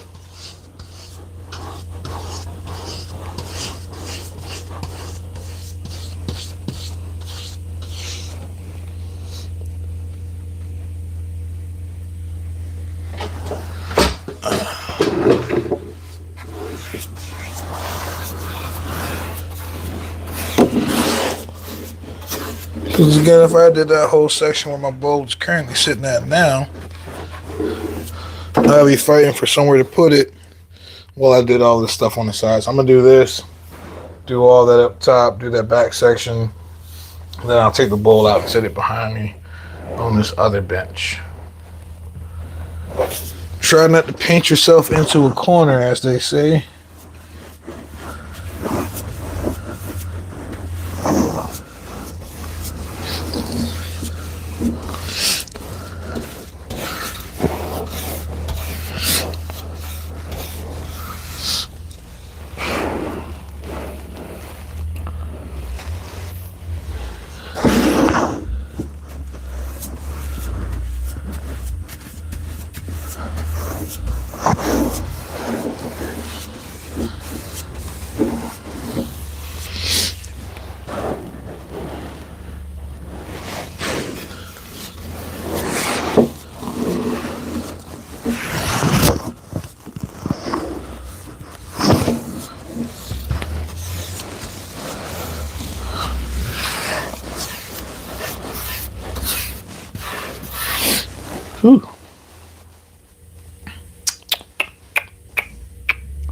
Because then I can move the bowl up here while I do the face frame. Yep, that's the plan.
Ooh, lost my mic.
Now, I think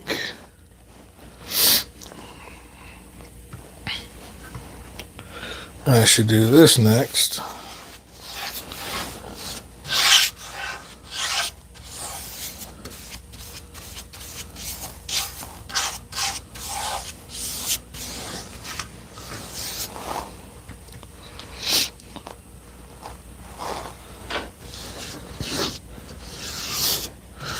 Another thing to look out for is losing bristles on your brush. If you ever do lose one, make sure you take it out and then smooth over the finish.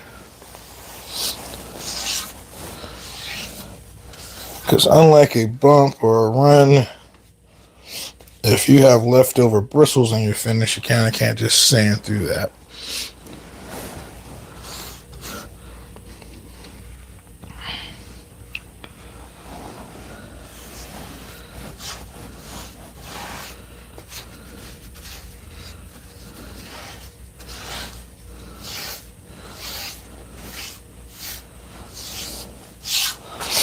All right. I'm going to now brush the inside of this face frame, and then we can do the bottom.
Now I can remove the ladder. Probably shouldn't be doing this while holding the bull, but we are going to because we got mad skills. We're just going to go ahead and hit the face and this last outside edge while we work our way to the bottom.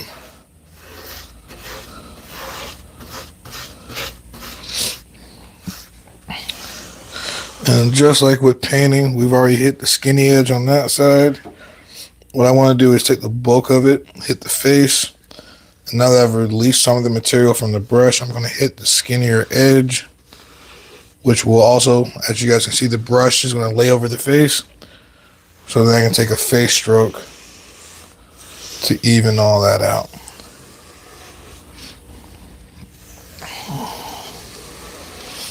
Skinny edges, then the face. And if I can get through here without tripping, we will be cooking with gas.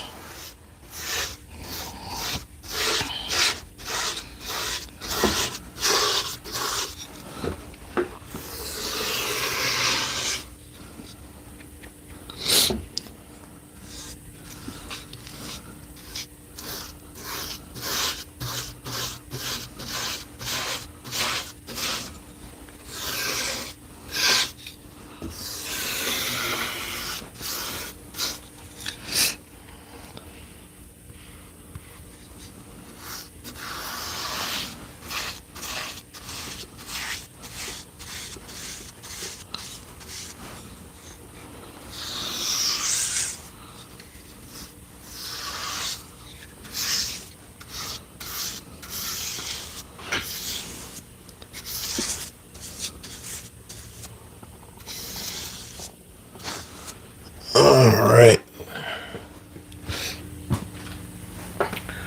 That is the entire main carcass. All we have left is this little panel section down here. Shelves, the edge of the other cabinet, then maybe a second coat. Maybe.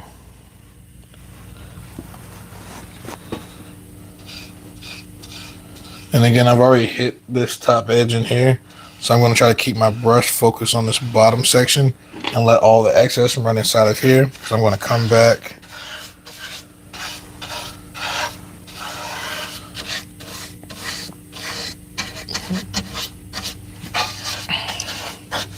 and essentially brush in all of that in there.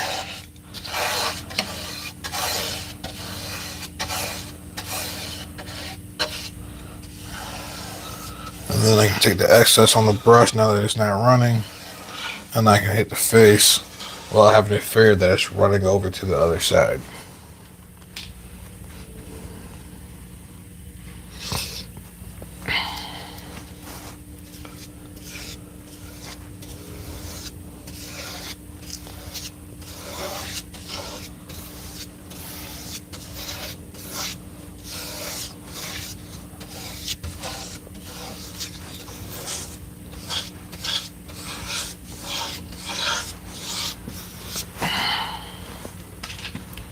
Now I need to move my bowl somewhere else, but I can put it on this other bench right behind me.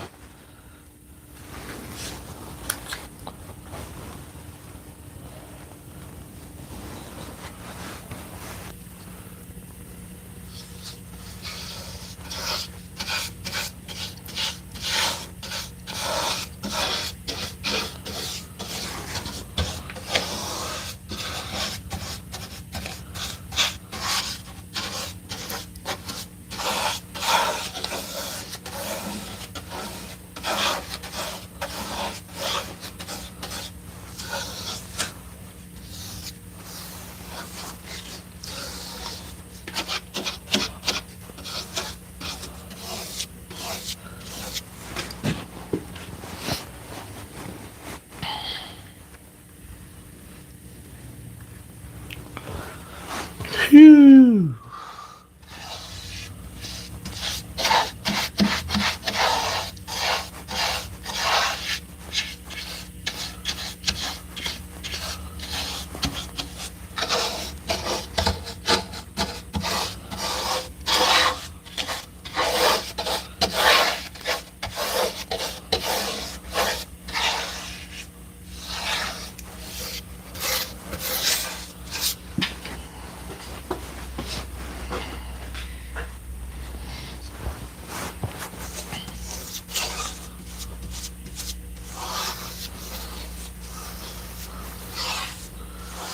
And just like that, I am ready for a cigarette. And we have restained one of the two bookshelves.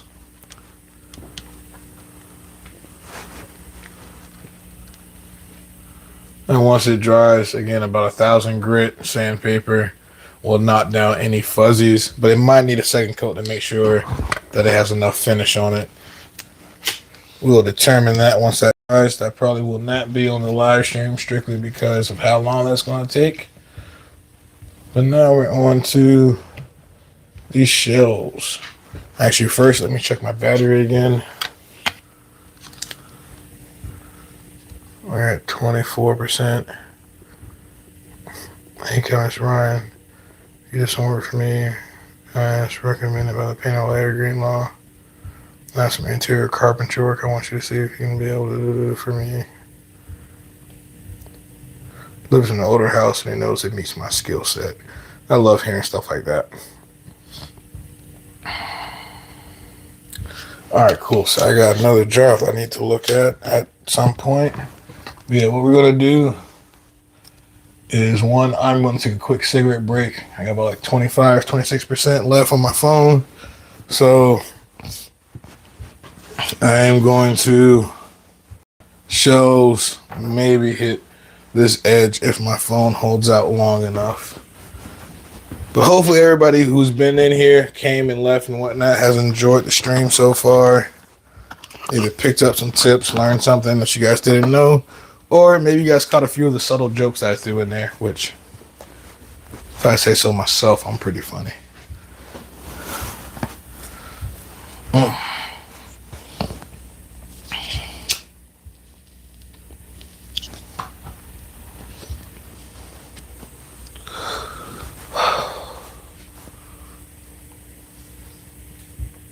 I think the stream today peaked at like 60, maybe 70 viewers is what I saw.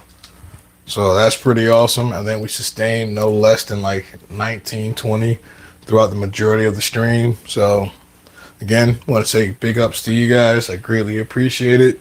You guys all help the channel. I am on my way to getting monetized. I still need more watch time hours on my longer format videos. So if you guys are in here, haven't subscribed, definitely subscribe. I would greatly appreciate it.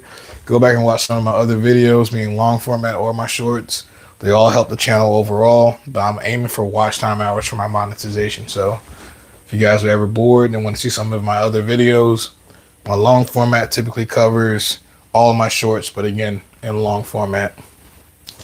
Also, if you guys want to support me on my other channels, I have Instagram, Facebook, and TikTok as well, all under New World Carpentry and New World Carpentry Solutions.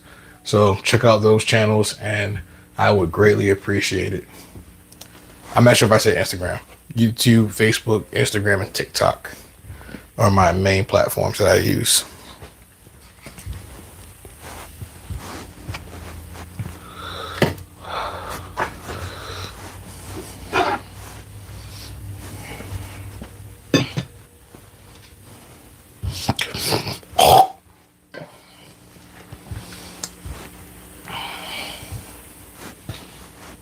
Now, how do I want to do this? I want to paint one, then push it toward the front. So I probably should start off with the bowl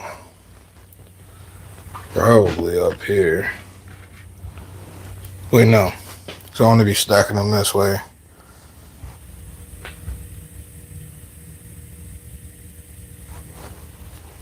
What I want to do? Paint them, then move back one.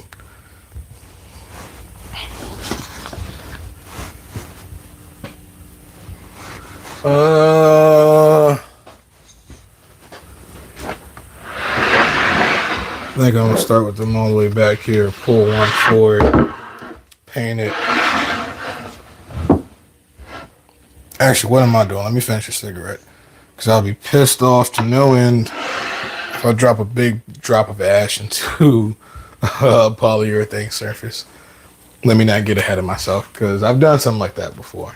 And that's no fun, because ash doesn't just like blow away. It smears in there, kind of leaves smudges, and it'll not ruin your finish, but add a bunch of work to it. So when finishing stuff, you're at the very end, so do not get ahead of yourself. Don't rush the process, because that's where you make mistakes. And those mistakes end up costing you time, quality, and overall appearance of your project. So don't rush that. And actually, before I do the shelves, I might go ahead and hit this edge, these edges now, because they're actually pretty easy.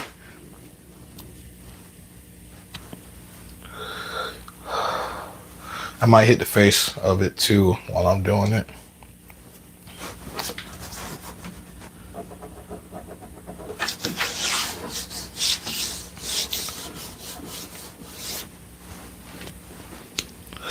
I hate that I had to move this thing twice, and the other one too.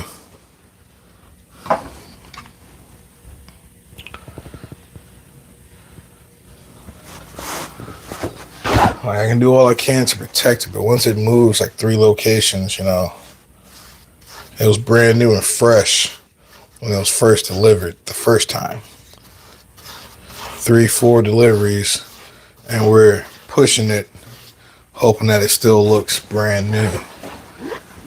Between dust, scrapes in my truck, handprints and whatnot from install.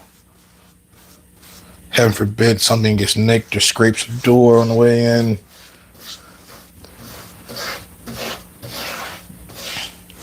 On projects like this, one install is enough for me.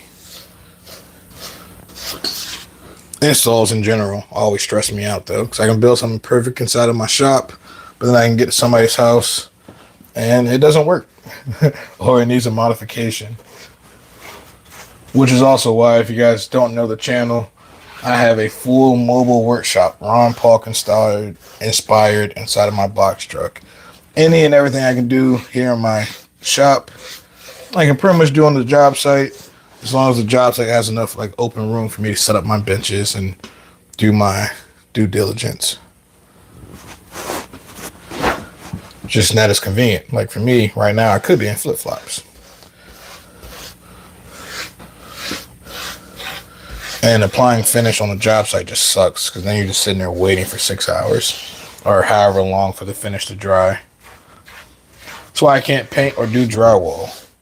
I'd be damned if I sit there on site, technically getting paid for it, but having to charge to sit there just isn't my cup of tea.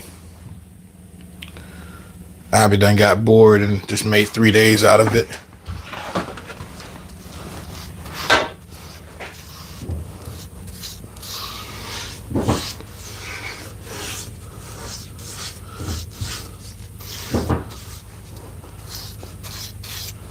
Alright, so now I'm actually re-hitting the face.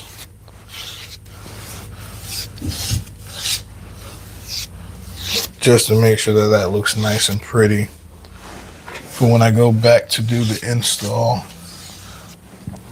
Just a light coat. And again, that beaded profile cut on the side and on the face. So I have to hit the face on the side pieces so it doesn't hurt to go ahead and touch up the rest of the face just to make sure everything is nice and fresh and make sure I didn't miss spots. And trying to put my arm directly inside the finish if I can.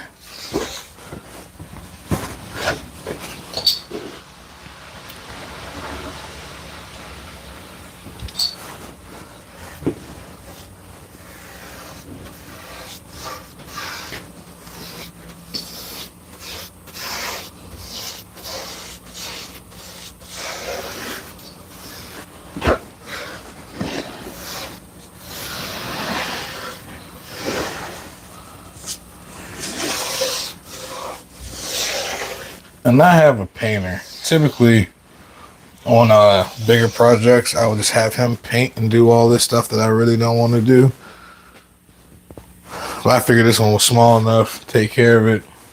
I hate applying finishes. Definitely actually wouldn't have minded if my painter had done it. Can you guys see the other side? Yeah, you guys can. Definitely wouldn't have minded my painter taking care of this for me. And in hindsight, probably should have done so, because he probably wouldn't have minded doing these on site.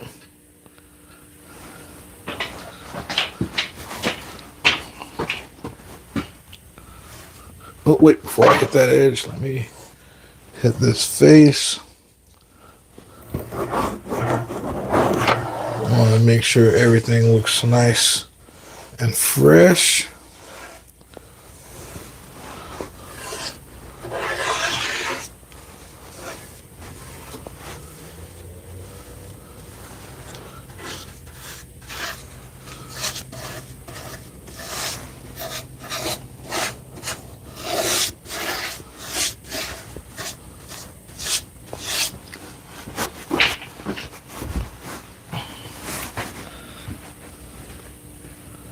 And see on mine, I know I can get away with just doing one coat.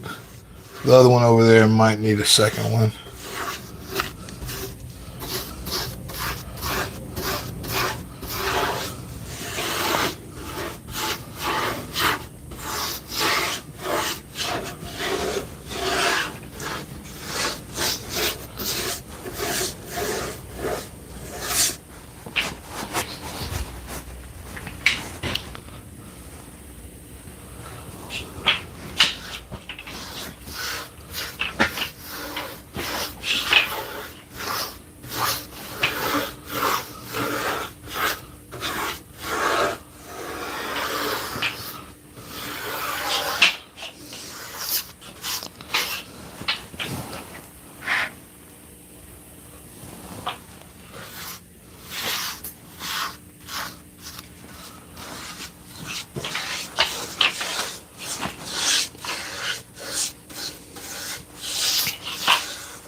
And now it looks like that bead was always there. I'll probably touch up these panels down at the bottom too while I'm at it.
Beautiful.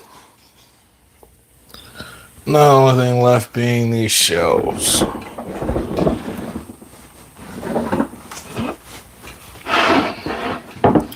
And what I'm going to do for these is slide the bowl all the way to the end. And yeah, kind of work my way down. I didn't really sand off the nosing too much, so I might lean it back and hit that just a little bit.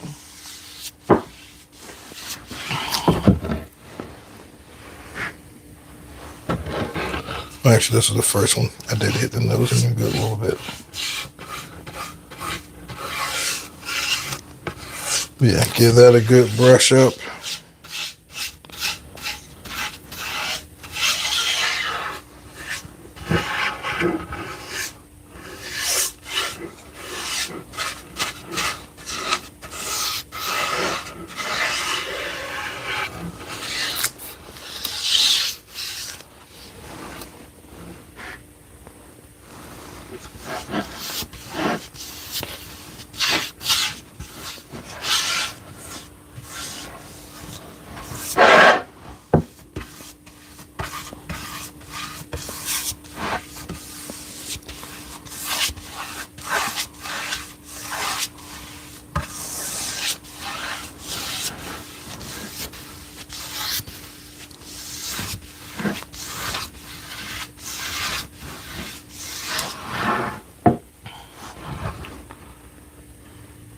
And before I finish it off, I'm gonna hit this last little area up here up front.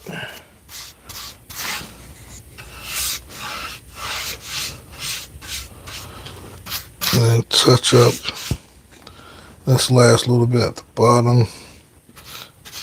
I'm not sure if I'm gonna flip these over and do a full coat on the bottoms.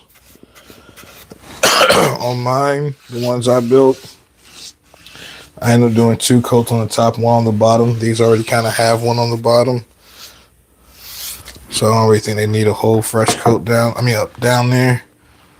I just want to make sure everything again that's visible on the cabinet and everywhere where they're gonna put stuff on has a good thorough coat, so it looks pretty and is durable.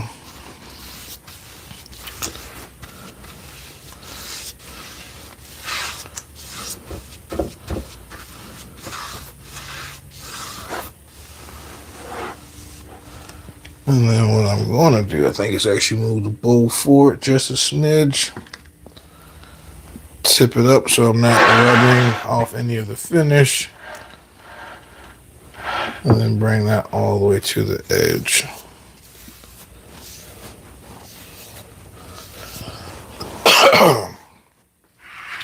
And then we're going to rinse and repeat till all 4 of these shelves are done.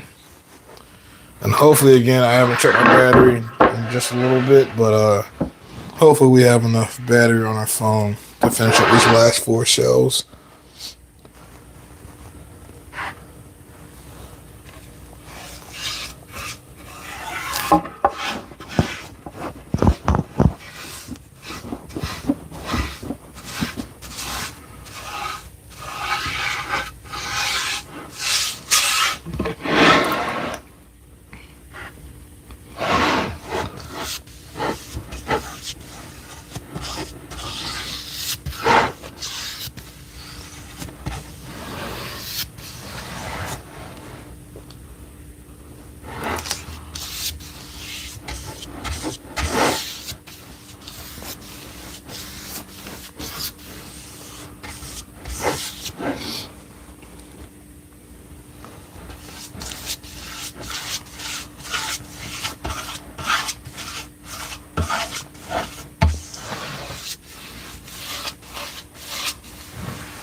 Also, the unforeseen thing that you guys, I guess, won't see is for any type of film finish, poly, lacquer, shellac, applying the finish and getting it to look pretty on that first coat or whatever isn't really too important because it's going to still feel pretty bad. It's going to have like little fuzzies or little spots that are rough. And you take care of all that in your buffing process, which you do after your finish fully cures. So, well, not even fully cures, once it fully dries. So for this one, 6 hours later, I typically give it about 8 or 9, especially during the winter. But give the time for the finish to harden up and no longer be tacky. Then you come through with a very high grit sandpaper, a little bit of water, and a rag. And then you can kind of buff out to the desired smoothness that you want. And also, depending on the finish, your buffing process can dictate your sheen, whether you get like a semi-gloss, a high gloss, etc. You can kind of affect that with your buffing process.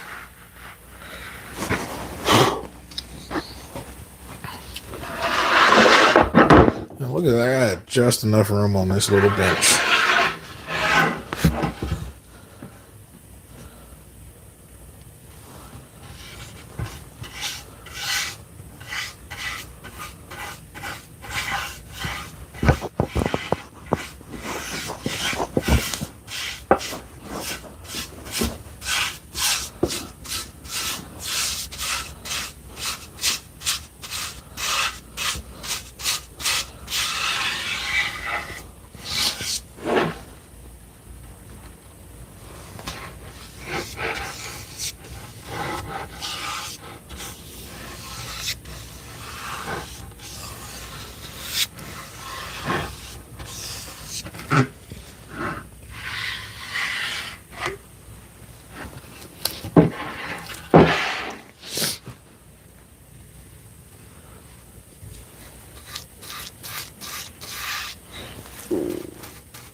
All right, one more shelf. Now let's just slide this forward. And just enough room for everything.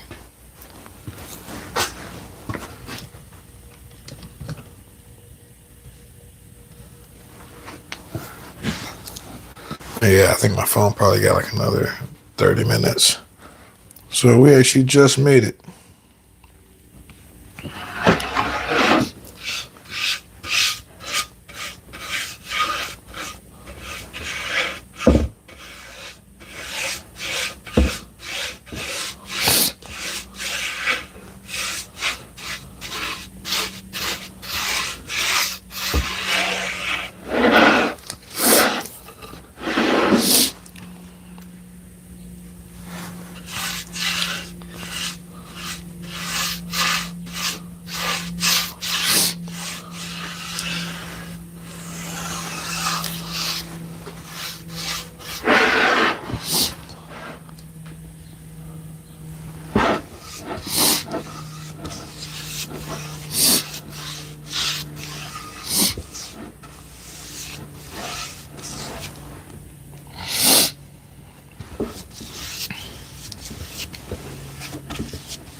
Unfortunately, I won't be able to do a second coat until I go buy another box of gloves.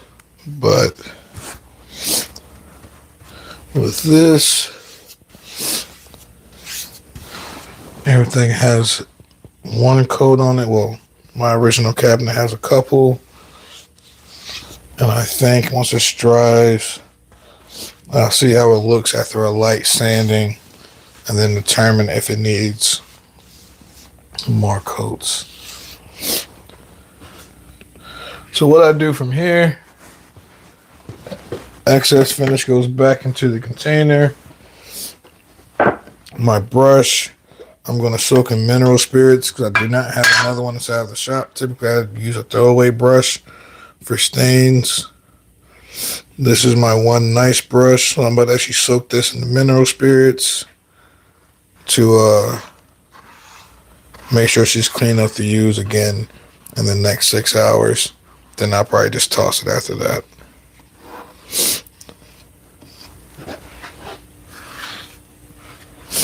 Put that in there. Close this off for right now.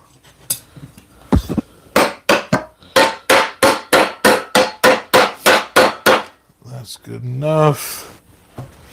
Glove in the trash.